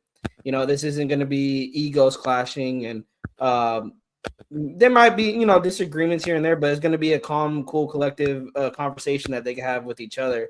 As far as Joe Woods, you got to keep a little bit, you can't give Rob Leonard, a bunch of new faces. You got to keep some guys familiar around, but I think he is going to be a big asset. I'm interested to see how him and, Will talked about earlier. How are they going to have this defense ready? How are they going to game plan come game days? That's one we can talk about. That's one of the weaknesses of this Raiders defense. It seems year in and year out, passing game is always killing us, especially in the division with the Chargers and the Broncos and the Chiefs that are pass heavy offenses. Definitely you want to keep Woods around, especially as a pass game or defensive pass game coordinator. So I love it. Again, you're keeping the youth movement, but with the Mike McCoy move, I even love it more because you're not having any egos clash or anything like that. This is a guy that's going to come in and help Clint every step of the way. And I believe this is a guy also that Clint can lean on, and he trusts his input 9 times out of 10. Right, for sure. What are you thinking? What are you feeling? Well, with this hire with Mike McCoy, you're pretty enthusiastic about it. You know what, man? It's a smart move. That's the thing, though. We both just talked about. Look, both coaches that we just talked about right now that are hired are senior coaches. These guys have experience. What did we say? Hey, we need experienced coaches in order to help these two young guys. If we bring on Leonard, you have an experienced guy that has already worked with them, that has that continuity with them. Mike McCoy has continuity with Kubiak. Kubiak has worked, or Mike McCoy worked with his dad. He worked with other people around that to say, hey, you know what? I know the system. Right. When you are talking about developing a quarterback, Mike McCoy can go in there and help the development of the quarterback one-on-one. Kubiak doesn't have to be in that room in order to know what's happening. These guys have that continuity. Great hires, okay? First of all, like when you talk about your defensive coordinator, if you do make it Leonard, bro, you got that senior guy on staff that he can go and rely on, and they're talking about it. There's no ego in the room. They've already been working together. There's not going to be this thing where, oh, no, man, no, man, let's figure it out together. We've been working like this. We probably talked in several meetings before how things were fucked up and how we needed to fix things. Right. So when you look at all those things, man, those two hires are great hires, not only because they're bringing great experience and knowledge, but because they bring everything that the coaches that are going to be above them don't have. When you build your staff as a coach, you build your staff with players that are strong or coaches that are strong in areas that you are weak. Okay. If I know more than my defensive backs coach in his certain area, that's great. That's fantastic. I'm able to teach them. But when my defensive backs coach is able to teach me things and able to add tools to my tool belt, it changes the game.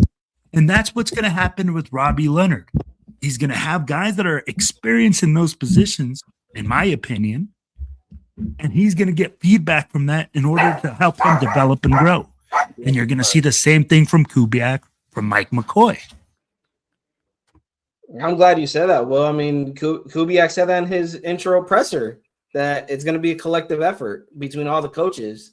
that it's not going to be just me calling the shots. It's going to be you help me help you. And I mean, you hit it right on the button, Will. That was a good answer. Hey. Well, I'd be like, And that's how it works. The other way. You want all these coaches on the same page and helping each other. Like, I wouldn't understand if, the nation looks at this as a bad move and with these hires, but they're going to give them a supporting cast. It's not Clint Kubiak, you're getting thrown in the fire, or Robbie Leonard, you're getting thrown in the fire. It's like, no, we're also going to go get coaches that can help you guys. Yeah. And that's what we have to do. We have to look at it like that. When we bring in valuable pieces that have knowledge that these coaches lack, that's what you need, man. You build a cohesive team where you can be like, hey, man, I can rely on you. Kubiak's going to go, hey, man, it's 4th and 1. What have you and my dad done? Mike, what have we done? In your experience, what are you looking at? What did you see that I haven't seen? Why are we struggling? Why is this happening? All those questions can get answered when you work with a senior coach because he has that experience. Bro, there's sometimes where our get back coach would be like, hey, coach, get back. And he'd be like, hey, man, did you see this? Yeah. Oh, no, I didn't see that. Because you have 2 pairs of eyes. Mm-hmm. It helps a defensive coordinator when there's 10 pairs of eyes out there looking at the field and then giving him feedback.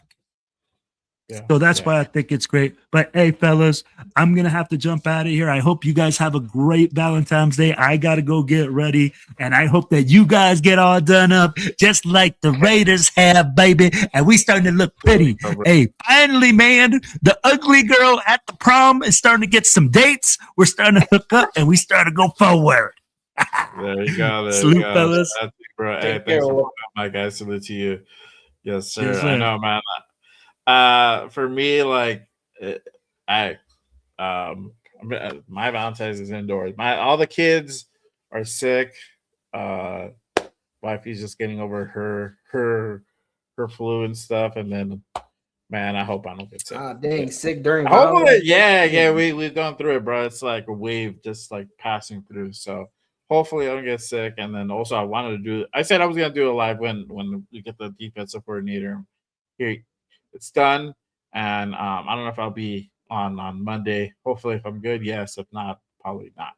But I like this hire. And just going back to Mike McCoy, obviously, the thing that really gets me is that, he worked with Cam Ward, he worked with T-Law, so that goes to me that the route that we're probably going to get a new quarterback in the building.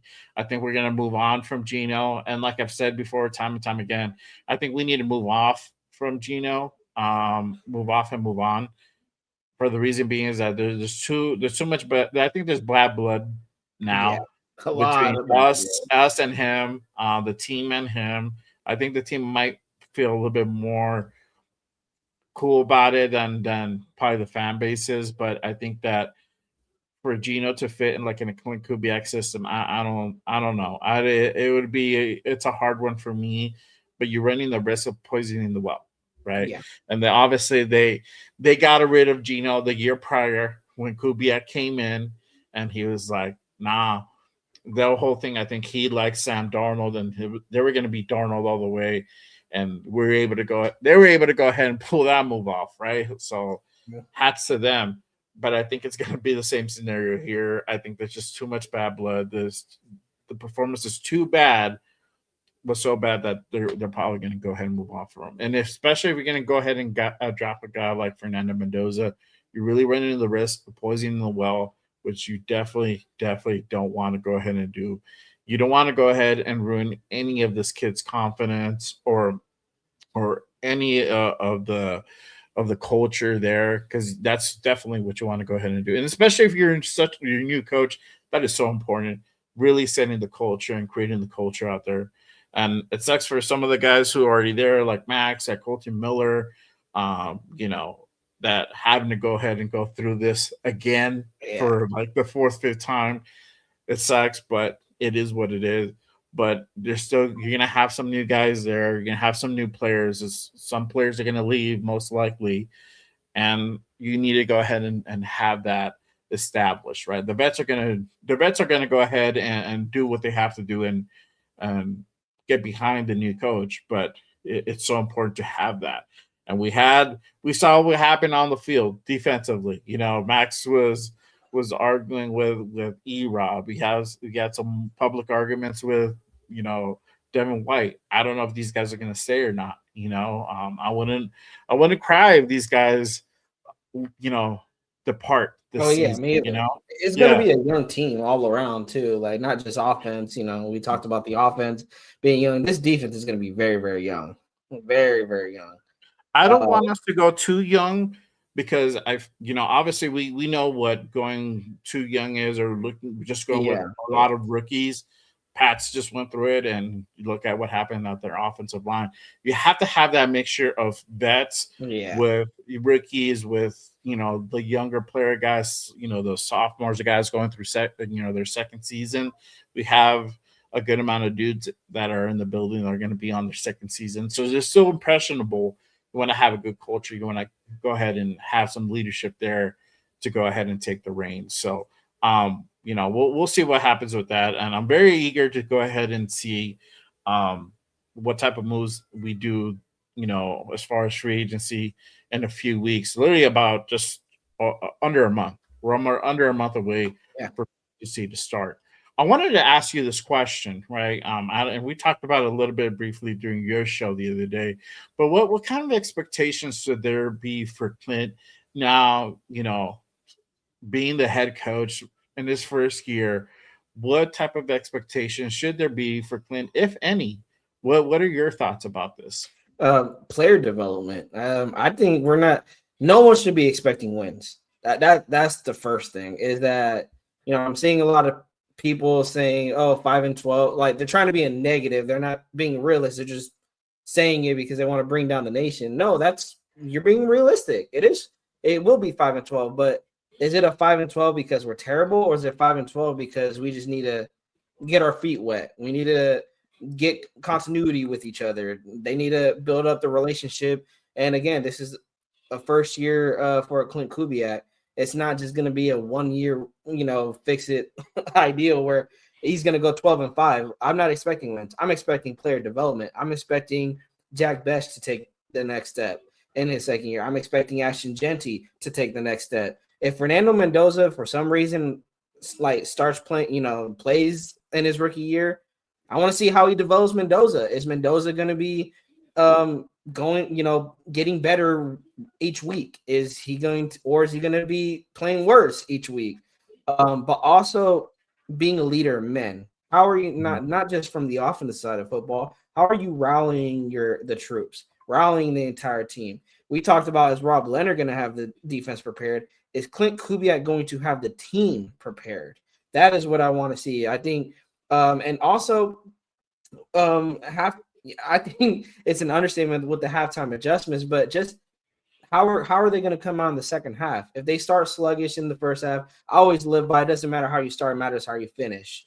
Are they going to come out, the game's already over? Or are they he preached about effort. I want to see that out there from top to bottom, from the special teams to the offense to the defense. And I think going back to the hires real quick, I think it makes sense why Rob Leonard is DC, at least as a plan B option. If he wasn't going to get a vet, reason being is because what does Rob Leonard bring? He preaches about effort, and that's what he brings to the defensive line. We talked about Malcolm Kuntz and Tyree Wilson. Well, has the effort been there? Let's ask ourselves that.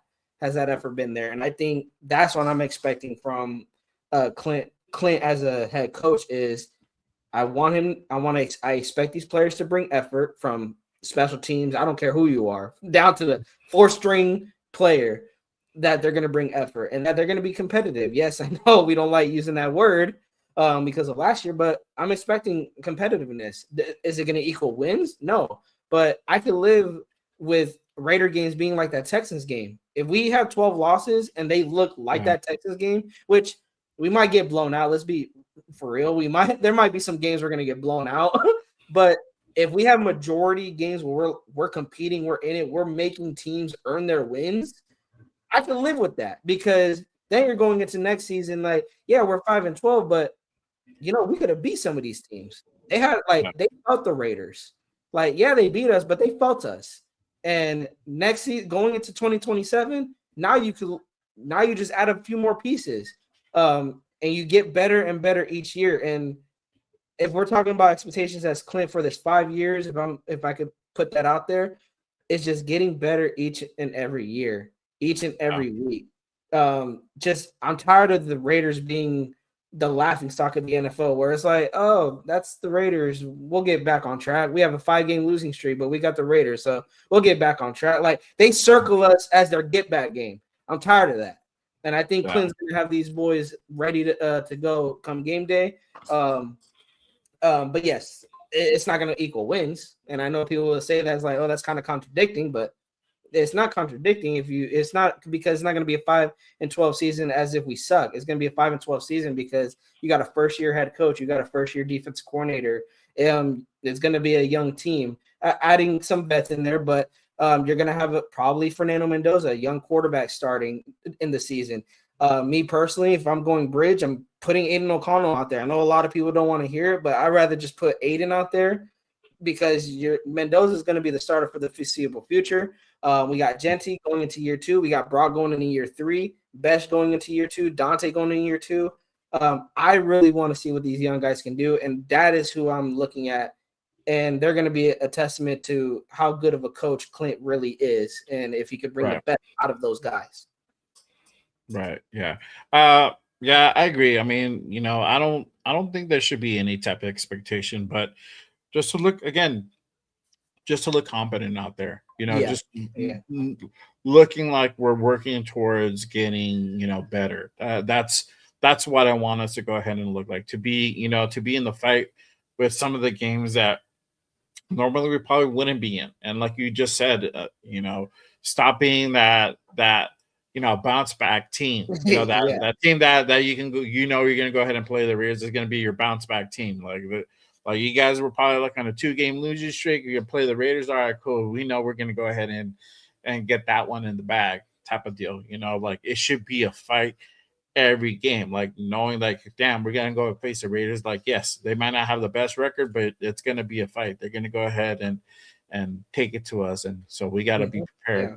And so that's kind of what I want. I just putting the building blocks in place to go ahead and move our team forward, the next few years, not just this season, but going into, year 2, year 3, year 4 of Clint's tenure. That's what I'm looking for. So I'm excited to see what the new additions, what coaches we bring along. We haven't named an offensive coordinator as of yet. So we'll see how that pans out. I know that my guy shout out to Ja, he put the rumor out there early, and my bad, I didn't get to. I was gonna put it, and then I got distracted. That supposedly Seahawks are gonna block John Benton from leaving, and that's a guy that we're looking for our offensive line coach, right? So that again, to Will's point, you're gonna have Seattle block some of these guys unless you're gonna go ahead and bring him in as a promote him. Yes, as a one higher up type of scenario. So if that happens, that'll be good. I don't know how I feel about him as an offensive coordinator, but if they're able to go ahead and let him part ways, which probably will not be the case, and bring in as a offensive line coach, that would be good. Statland is also out in the wind. He literally quit from the Eagles a couple of weeks ago. We'll see what happens with that. I don't know if he's interested in even coaching this season. Word is that he might take the season off and see about things next season. So we'll see how this coaching staff continues to shape out. With Aiden, I'm not mad if we go ahead and use Aiden as a bridge, right? Would there be a better option? It just depends what route they take. If we bring in a guy like Kirk, I'm not mad at that either. Yeah. I think this is a season where I'll probably be like, okay, cool.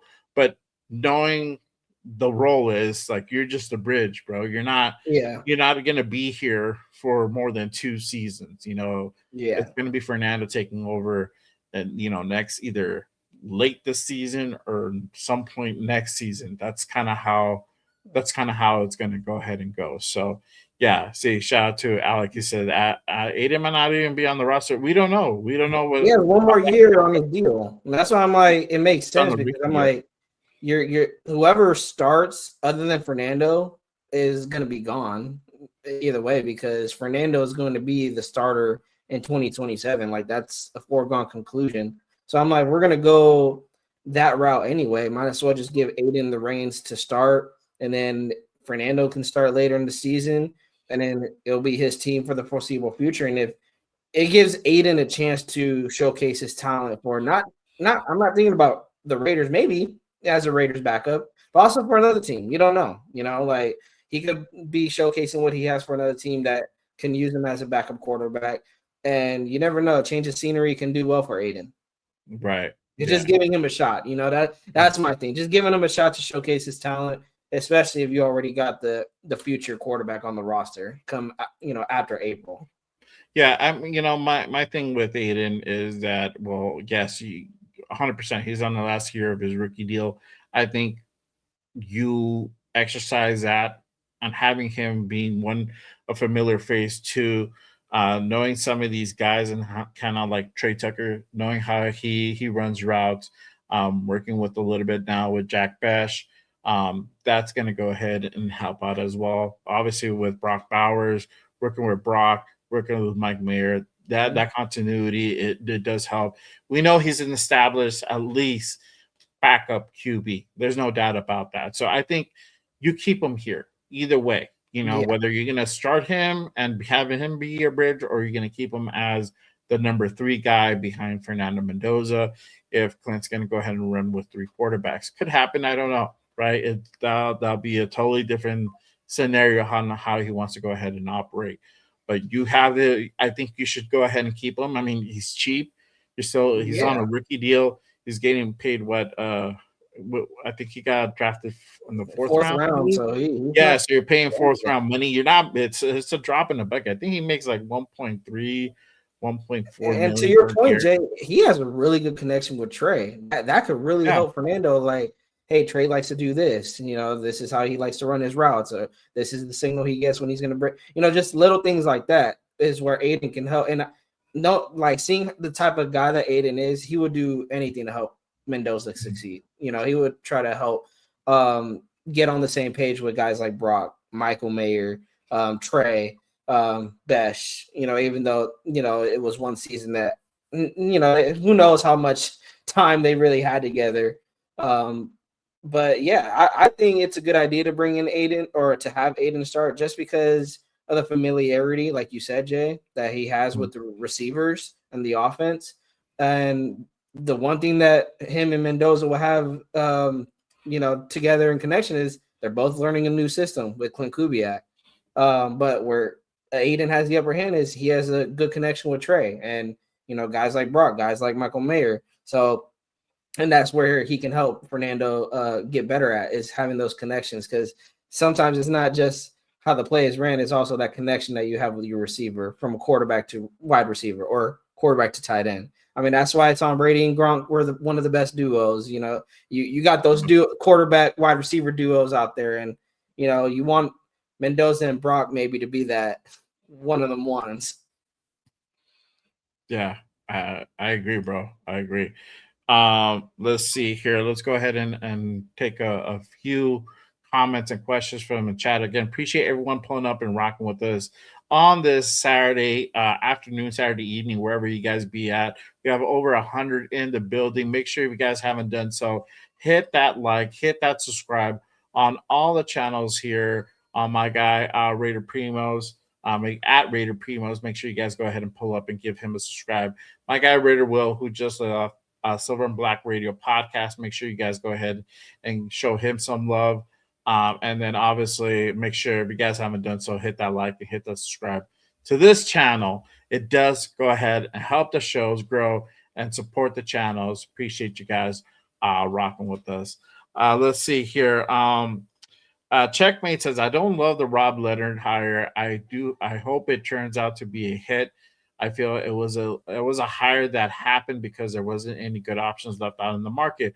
You are part. I think you are correct, bro, in a sense where I think the cycle and I was going to mention this, the defensive coordinator cycle for those guys that are available. There wasn't too many guys out there, so this was a situation where you probably had to go out and get some up and coming guys to go ahead and promote Yeah. to defensive coordinator, right? We waited so long to go ahead and hire Clint. This is like you get what's you get the bottom barrel shit, right? As far as Yeah. guys that are out there that It's are like the con actually of waiting defensive for coordinator. Clint, honestly. Yeah, so that's the thing. That's the risk that you run by going out and waiting for Clint for so long. But again, as far as the Robbie Leonard and itself, when you're having this coaching cycle out there, this is probably the best move you can go ahead and make. And getting a guy who is talented himself, but is already in house, knows a lot of the guys, knows how these guys kind of operate, and there's always it's gonna most likely play to the strengths as opposed to like getting to know these guys and going from there if you were to bring in someone new. So I like the move. I just didn't think it was gonna happen. I didn't know if they were gonna go ahead and put a flyer out on Robbie, but yeah, they did. And again, and I'm with you. I hope it does turn out to be a hit. You know, could it does it smell a little fishy that it's also to appease Max? Yeah, you can Yeah. definitely say that too, bro. I don't Yeah. think you can not think that, but he is talented himself in his own right. So, he's done things to develop guys, and Caleb Chason is definitely a guy you can go ahead and put on the list that literally he came from nowhere. He bounced around from teams until he got here, and he was able to go ahead and find life again. And that is all Robbie Leonard there. For sure. You can go ahead and kind of put Spillane in that category as well. But guys like Jonah Lualu, Adam Butler, Oh, yeah. really got re-up last year. And that's a lot because of Robbie Leonard. So, that kind of goes to show you like this guy has some talent. This guy definitely putting out there. And somebody put that Max said he always challenges that every day. So that's a good thing that you want to go ahead and get from your coach. A guy that's going to challenge you every day at practice, every moment out there. You want a guy who's going to help you push that envelope and help you become better. Let's see here. A shout out to Bebop. He says, truthfully, I'd rather have an experienced QB with the system we are running so that Mendoza can learn from some. Aiden will be trying to learn from the new system like Mendoza. Yeah, I think it doesn't matter who we bring in unless you bring in somebody who's already kind of Drew Lock. Yeah, like Drew Lock or something. Rattler. Yeah. But other than that, it's gonna be probably somebody new. Everybody's gonna be learning. I don't think there's gonna be a really exception there. Just remember this, Bebop. We're saying this as if Mendoza doesn't start. So Mendoza will be learning from the sidelines. He's not going to be thrown into the fire. Aiden's the one that's going to be getting beat up.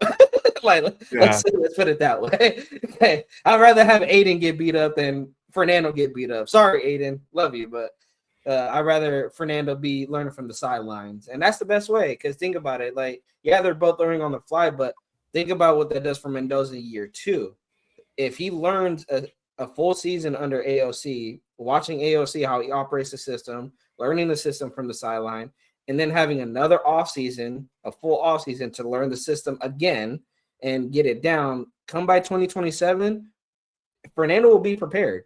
And I hear what you mean. You want to go get a veteran, but what veteran learned Kubiak's system outside of New Orleans and Seattle? Because those were, I think, as far as if those are the only places he was an OC, was Saints or also Minnesota, right? Yeah. So I'm like, who's out there that ran his system? That's another thing. Cousins is the only probably the one of the guys that you can go ahead and Cousins. Cousins, and that's why I say if it's Kirk Cousins, I'm not mad at it because it's gonna money wise. Yeah, that's something you normally don't want to do. But if they do it, it should be for at least 2 years that I see. But it's per also, year. I thought I don't see him more than that. and it's also like you said earlier, you got to let Cousins know, like, hey, you're gonna be here as the bridge guy. is your You're role. here to, you're here to basically tutor Fernando, and then you'll be probably the backup next year. But it's like I've been hearing he doesn't want to do. He wants to be a starter still somewhere. Yeah. I don't know. I mean, whatever route. Cousins or AOC, those will be the two guys I'm okay with. If you can't get Cousins because Cousins want either the money doesn't look right or he wants to be a starter and it's going to cause issues, then Aiden is your plan B in my opinion. Yeah, I mean, you know the quarterbacks that are out currently in free agency.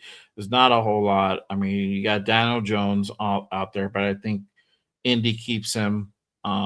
They re-sign him. I don't think he goes anywhere. I think that worked out really good up until the point where Danny Dimes got injured. You have Aaron Rodgers. I don't think he's gonna play. I think that's it. I think that we see the last of Aaron Rodgers. I hope, bro, but you never know with this dude. Russell Wilson, I'm pretty sure he's gonna be bouncing around to a different team. Mariota, I like Mariota. Could be a guy that you can go ahead and bring in on the bridge. He is on the cheaper side, definitely. So we know what he was able to go ahead and do with JD5 out in Washington. He was already here working with DC. So I that could be a name out there. Other than that, you have like Zach Wilson, Tyrod, Joe Flacco, Pickett. Yeah. It's going to be gone this year. So I'm just like this. Like, why pay other than Cousins? Because Cousins makes sense because he's with the system. But outside of Cousins, it's like, why pay a guy when you can just have AFC? Yeah, that's the thing, and that's why if they decide to go ahead and continue that trend of using certain guys in house, I wouldn't mind AOC. Like for that reason, it's still not going to look pretty. Yeah. But if you do build the offensive line and you do it the right way, he's going to have better protection. He might look better than what he would probably normally would have looked. And that is my thing, Jay. If he looks better, imagine what Fernando will look like. That's the thing I want to I think about. Like, not just showcasing Aiden's talents, but if you do fix that offensive line and he looks better because the offensive line is better and he's getting the play calling down, hey, you never know. It makes you question, like, dang, man, Fernando can be probably better than this. Well, he should be better. He'll be a first round pick, first overall. But yeah. And again, that's that they get him cheap, bro. It would cost us for sure. And I'd rather spend that money on. Is he a free agent this year? Or is he a free agent? I think they release him, or they're gonna release him from the Falcons. Okay. I think that's what I've heard. Like, he's gonna become available. Yeah, the money just gotta be right. And it's like, Cousins, bro. Like, I know you're trying to get that bag before you retire, but not here. Not here. Oh no, it's not gonna work. It's not gonna work if that's the situation for sure. But. Again, go ahead and get your questions in, guys. I put out a poll at the beginning of the show, asked everybody, how do they feel about Robbie Leonard being the next DC? So on the vertical stream, it's 63% say they like it, 37% say no, they do not like it, should have went with somebody with experience. On the normal horizontal feed, you got 76% say they like the hire, 24% say no, they should have went with somebody with experience. 46 votes on the horizontal one. So if you guys haven't done so, make sure you guys head on over to whatever stream you're watching. Hit click your vote and let your voice be heard. But I just want to go ahead and share that with you guys. So majority of Raider Nation feeling it. Some people are not. And again, I see both sides. Yeah, both sides is that you are running a little bit of a risk going with somebody who's not, who doesn't have that experience. Like, how is that really going to look commanding a whole defense now? Not just your little group of guys. Now you got to go ahead and see it as a whole. You're going to be dialing up all the plays. You're going to be coming up with the schemes. It's your job now. Yes, you have help. You're going to have some other coaches you can get their input and design schemes around that. But ultimately, the buck stops with him, with Robbie. So it's going to be interesting how this thing plays out. for us on the defensive side of the ball. But I'm all for it. I'm excited to see what that's going to look like. It's like Will said, and you got to give coaches. Every coach is a risk. When they're up and coming. Sean McVay, the Sean McVays. Rams took a chance on him. We could talk about Matt LaFleur with Green Bay, and again, heck, Chicago took a chance on Ben Johnson. It's looked well. Experience. And I get it. We took a chance on Lane Kiffin. It didn't work out. We took a chance on Dennis Allen. It didn't work out. I get it. There's two sides that it can either work out or not work out, but you got to take a chance, And I think we all agree we did want a veteran, but I think they promoted Rob Leonard. I think there was also just a plan B. Basically, they weren't going to get any veteran coming in, but I really hope there's no truth to them hiring to please Maxx. I really hope there's no truth to that.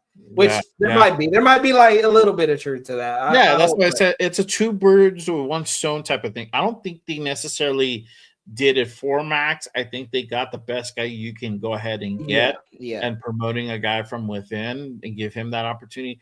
But you're also, by doing that, appeasing Maxx in a sense, knowing that this is Max's guy. He's going to go ahead and rock with them. Now he's going to be more of an incentive for him to stay, or at least mend fence, whatever the shit that's out there, whether there's truth to it or not.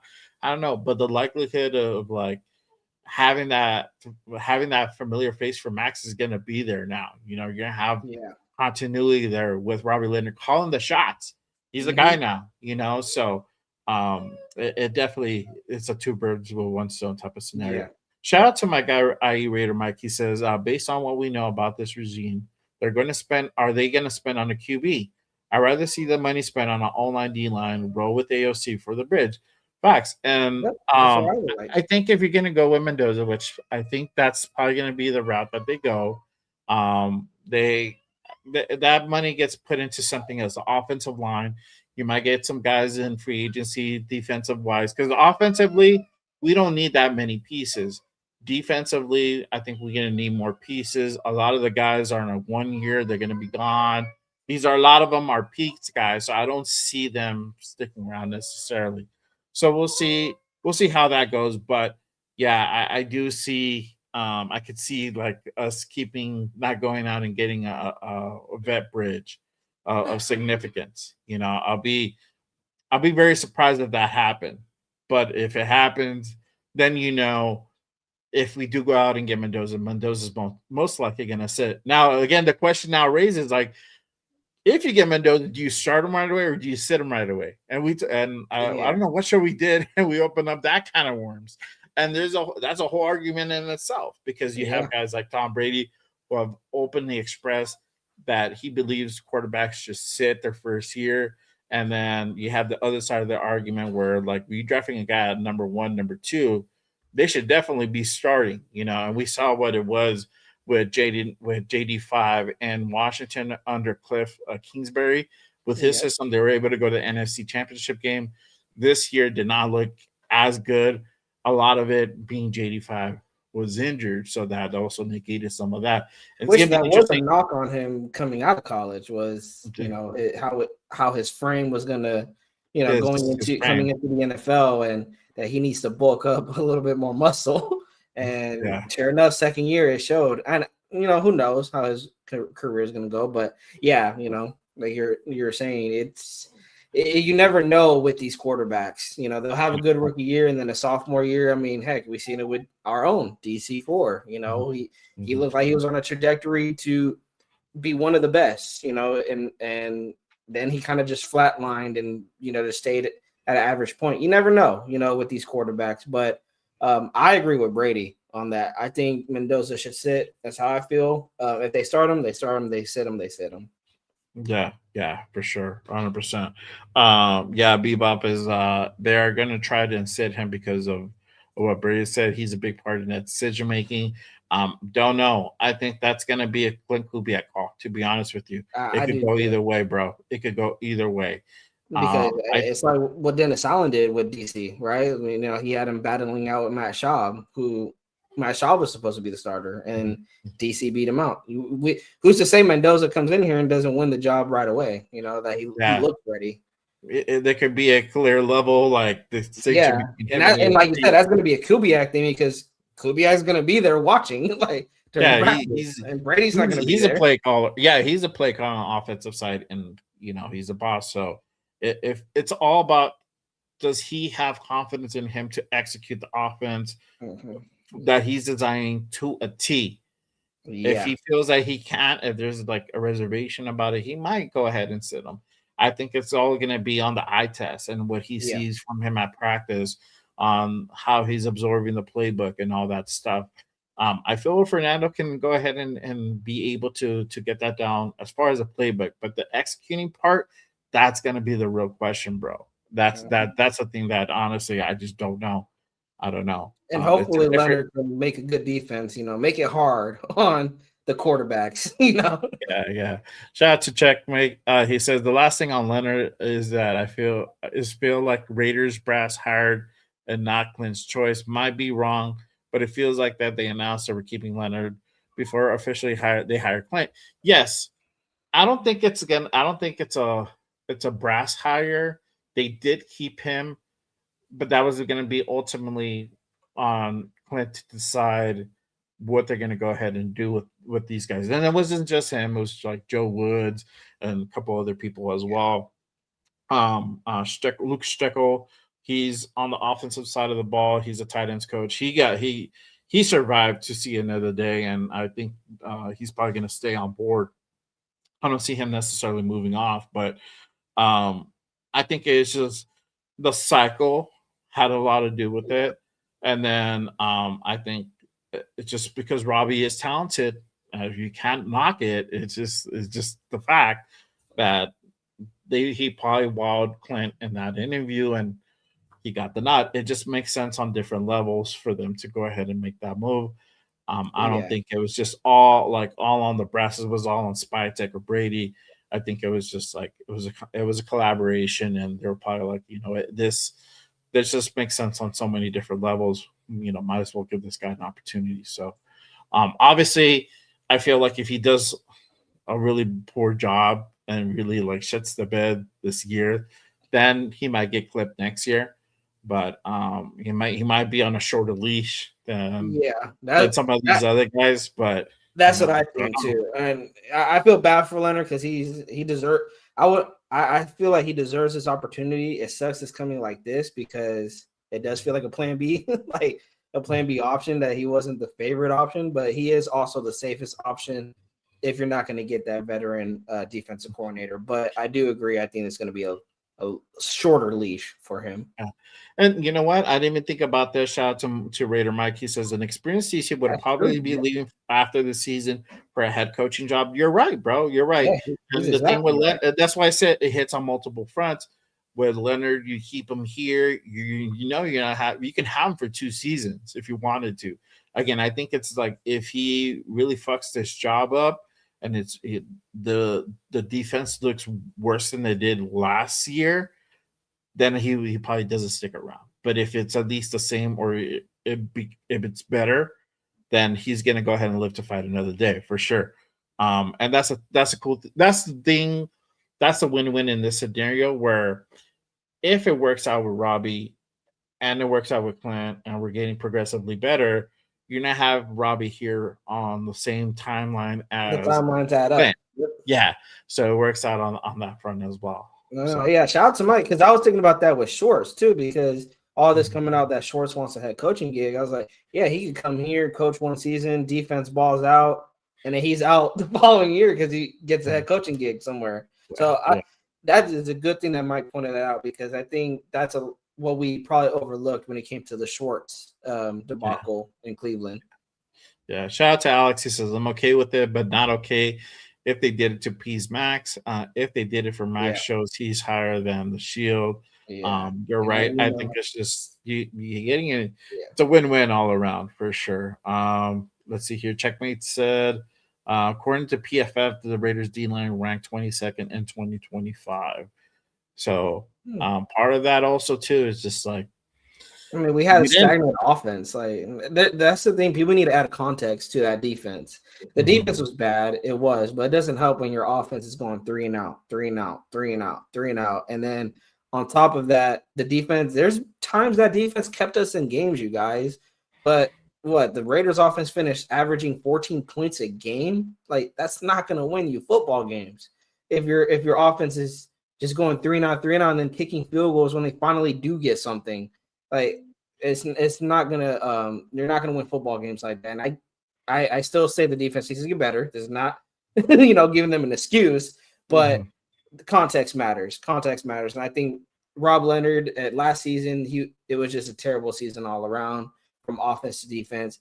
I think I'm expecting a better year for this defense, and I think the only way he gets canned is this defense looks like terrible, like last in sacks, last in turnovers, like just first, like last in points given up, that we're giving up like 30-35 points a game. It's got to be like dog shit terrible for him to get like canned. Yeah, for sure.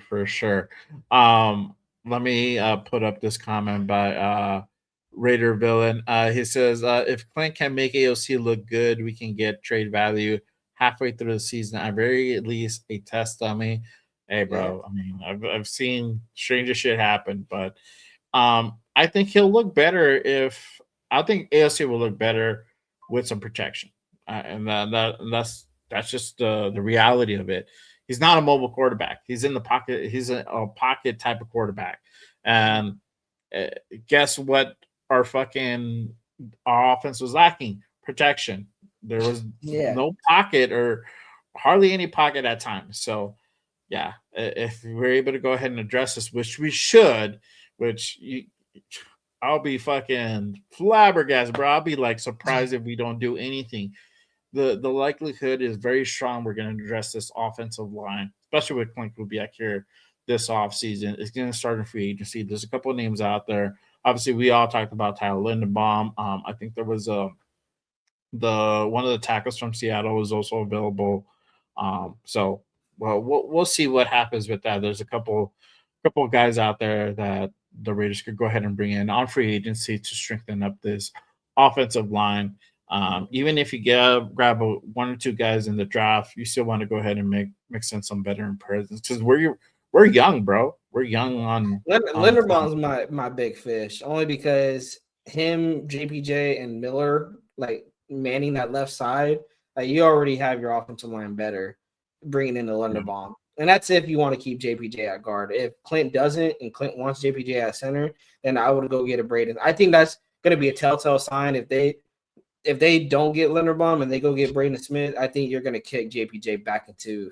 But you got more. Frank's like, hey, you need that for Valentine's Day, right? Jesus Christ! Yeah, shout out to Frank Weber. Oh man. But I think it'll be a telltale sign. Like, if they don't get Linderbaum, at least go get Braden Smith. Now you got Colton Miller, you got Smith at right tackle, and you can even kick Charles Grant back in the guard into the inside. At that point, you just need to worry about the inside. You got JPJ at center, Braden Smith at right tackle, Colton Miller at left tackle, and you got some young guy. Like, go draft, but you got some guys like Caleb Rogers and Charles Grant that can play the tackle, even DJ Glaze too, that can play the guard spots. Like, see what you got. But I would still draft some, but hey, just know you still got some guys in house that to take a look at. Yeah, for sure. So let me go ahead and go over a couple more comments. Raider Villain says we should have our O-line addressed before the draft. I don't think you don't need that many pieces. You don't need to replace a whole offensive line. For sure, center, a guard, and that's pretty much it. Maybe you can go ahead and draft a right tackle. That's if you plan to go ahead and move off of Glaze and push him up to guard. That's another question in itself. How much is that really like him regressing, or is that coaching, or is it a combination of both? I've said that it's a combination of both. I think if we get a better offensive line coach, I think it's going to look better. So I don't know. What are your thoughts, Primo? Oh, I agree. I think people they overreact to how bad the offensive line was last year. And I've always went back to training camp that the telltale signs were there when they started doing that weird shift for whatever reason. And what was even weirder is they waited till training camp to do it. Like, they didn't do it in OTAs. They didn't do it in mini camp. They waited to training camp, like before preseason, to do it. And I said, okay, you can experiment it. It's training camp. This is where you want to make these experiments, see how it will look. Go into preseason, see how it will look. And then they said that would be the starting lineup for week 1, week 2. And I was like, okay, I drank the Kool-Aid because I'm thinking, okay, if that is what they believe is the best 5 out there, then go ahead and do that. But it was clear cut right away. That was not the best 5 out there. That Meredith should not have been at center.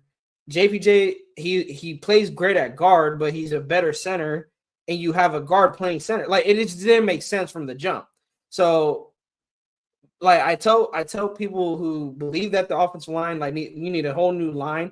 The line was only bad because you had players playing in spots they should not have even been playing in from the get-go. Now you're bringing in a coach in Clint Kubiak. Whoever is this offensive line coach who he brings in, we have yet to see that. I think them just getting and shout out to Raider Paul, or salute to Raider Paul, them moving on from Brendan Carroll already made this offensive line better. It's already made this offensive line better. Now, who are they going to bring in as their offensive line coach? We have yet to see. And how are they going to move JPJ? Are they going to keep him at center? Are they going to keep him at guard? I just don't want to see a guard play at center. Like, that's all I. But all the jokes aside, I believe we're not going to see that. We have guys in the room that they're not going to overcomplicate it. I go back to that with Clint Kubiak. To add an expectation, he's not going to overthink it. And like, we see that with Seattle. He's like, my bread and butter is the run game. I'm going to stick with it. Q earlier today on Graf and Wace's show said that about Clint, that just because Genty has 3 bad carries, he's not going to stop running the football. And I love that, because it's telling me he's going to make the offensive line an emphasis, that I need my running game to get going. And he said in his presser, it's not just Genty. It's on the quarterback making the right checks, and it's on the offensive line to be on the same page with each other and making sure they're blocking correctly. So I'm excited for the offensive line, you guys, going into this offseason. We still got to make some moves. So I got to sign some people to make it better. But I don't believe that the offensive line is going to be the same like last year. I think it's going to be totally different. Totally different. Oh, yeah. Yeah, for sure. There's some guys in free agency that, you can definitely keep an eye on, Mm-hmm. I think Braden Smith is a guy who's a right tackle. And then again, that's if you're going to go ahead and, replace Glaze, either put him at depth or push him up to guard. You can go different ways with that. Linderbaum, if you're going to go ahead and literally plug him in at center. I mean, the thing is, with Linderbaum, you have a good experienced center who's been doing it longer than JPJ. He's a Remington Award winner. That's a lot. Mm-hmm. That's something that people don't know. 2 Remington Award winners. And he's been in the league for a little while now. He's really still young. He has a long way to go. I believe, right? 25. I don't know if he'll be 25, 26, something like that. Yeah. So he's still young. And we know that JPJ could play that guard position. So that would be all depending on what Clint wants, So there's definitely names to go ahead and keep on the lookout for. Evan Neal is another one. John Simpson is another one. So we'll see what happens with that. Obviously, going out and getting a receiver is another thing that we also do need. So we have a lot of holes that we need to go ahead and fill in. Also on the defensive side of the ball, a lot of guys are leaving. Again, I don't know if E-Rob is here this season. I don't know if Devin White makes it another year. So all the Eric Stokes. I don't know if Eric Stokes is going to be free agent. I think he's on a 1 year. I don't know. Or I don't know if he was on a 1 or a 2 year. If you want to bring a veteran corner in, you can. But I think there's better corners that you could possibly look at. Possibly. Yeah, Eric Stokes was on a 1 year. I like Jamel Dean. I like Jamel Dean from Tampa Bay, but who knows if they'll keep him because he's been solid on that defense. But Eric Stokes, it seems he's like the fittest I'm going based off Spot Track that he's like the 6th best corner in free agency. Yeah. So I mean, there's not a lot of names out there, but if you could get better at that corner spot, why not? Yeah, exactly. You still have Darian Porter there. He's going to be going to his second year. We all know how talented he is. That's going to be something that Robbie can go ahead and also have at his disposal a guy like Darian Porter that shows a lot of promise. Yeah. We'll see what happens there for sure. I hope that, like Will said, that's why I asked that question. I hope we upgrade that nickel position and we get some guys out there to help in that spot. I don't know. Get a safety out there, free safety, to go ahead and help out Bolmao as well. Just that whole, again, a lot of guys just fucking playing out of position. It fucking killed me. And this is a result of it. Just trying to reinvent the wheel. But I think, Jay, you hit it right on the button. I think that's what we have to remember, that it was a lot of guys just playing out of position from defense and offense, that it wasn't as bad as, the record looked bad, the play looked bad, but I fought the coaches 100%. I'm not saying that they have the talent. They probably didn't have the talent, but you didn't, as coaches, you're supposed to put these guys in the position to make plays and have success. And they didn't. They didn't do that. And Pete showed he would not do anything to change that. That he will, we've said it numerous times on post-game shows together, that why is he marching the same offensive line out there? Like, you're seeing Geno getting killed, and you're still putting the same offensive line out there. You're still putting Palomalu, having him run the back end when you see that he's better when he's in the box and playing down to the line of scrimmage. It just made no sense the way the coaches were putting these guys and putting them in spots where they were at. It was just making zero sense to me. Right. Exactly. I agree. For sure. So we'll see what happens with these offseason moves again. Free agency starts. Sorry, I looked at Sean's comment. Which one? Sean Johnson. Once Dallas was I knew this country lost their damn. Bro. Shit. I was kind of shocked to hear that. I don't know where the fuck these guys were meeting after hours. They were meeting at Starbucks or whatever to go over fucking film, bro. And it's bad when your GM has to do it. That's when you know it's bad. Oh man. Hopefully we ain't got no more nasty work for this season. Yeah, for sure. There you go. So see Brer safety and Brian Seahawks. Okay. Is he talking about the guy that intercepted Geno twice or 3 times, I think? Probably, bro. Hired or for Bear safety? I don't even know if he's a free agent, but if he is, hey, that's another guy you could look at. Yeah. Josh Jobe is going to be a free agent this season coming up. So, there's a couple of guys. They got the money to do it. That's the thing. The Raiders got the money to do it. They got the money to upgrade some positions, but don't expect guys for them to just have like a New England type of offseason where they're paying guys left and right. They're probably going to get some guys that probably, on some cheap deals, but I think you want to get starters. You're not probably going to get, I think Q said it best, you're not going to get stars. He said it according to the draft, but I think just in the offseason, to quote Q, is you're not going to get stars, but you're going to get starters. And that's, at this point, that's all you can ask for is it's just starters. Yeah, I agree. Would we want to get Woolen? Before, yes, but that NFC Championship game left the salty taste in my mouth.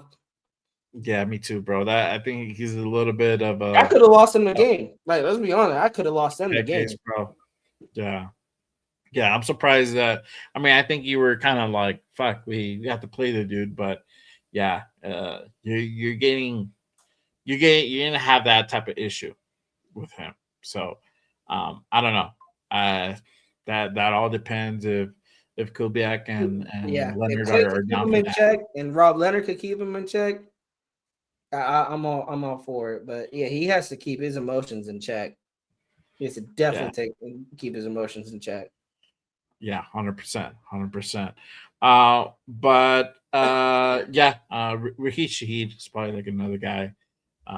I would like to go ahead and grab him. A lot of arrows are pointing this way, so again, I think we'll see what happens there.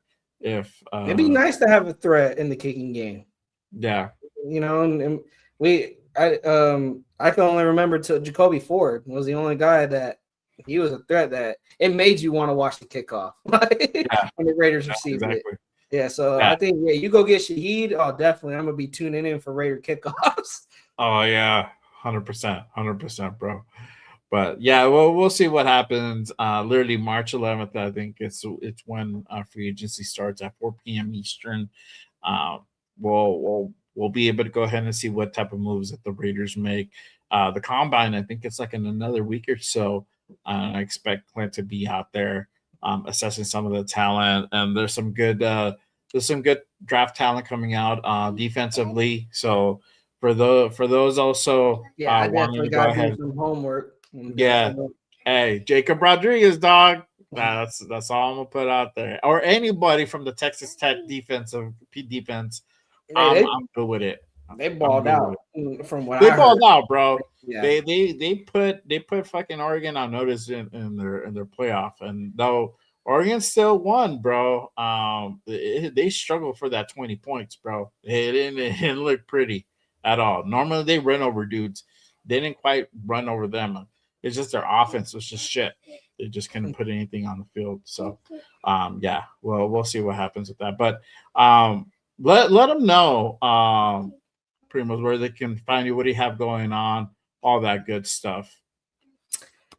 what's up, Nation? You guys can find me at Raider Primos on X, Instagram, YouTube. Just search up Raider Primos, and you will find it should be probably the first channel that pops up.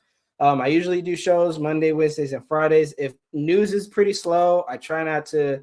I usually don't go live. I don't like putting clickbaity shit out there. If there's nothing to talk about, there's nothing to talk about, unfortunately. But as you guys seen today, we have something to talk about. Monday, we'll probably, if there's any more moves, we'll probably we'll break it down. But yeah, I'll be keeping the lookout for any news, and if there's any news on your guys' end, hey, we'll be going live. So make sure to hit that subscribe button, hit that like, and also hit that bell so you guys don't miss any live shows that happen or any short videos that I put out there. And also, Yes, sir. Yes, sir. Yep. I That's gotta why. start putting. I know I gotta start putting some shorts out there. That's the thing. I gotta start Yeah. putting some shorts. Yeah.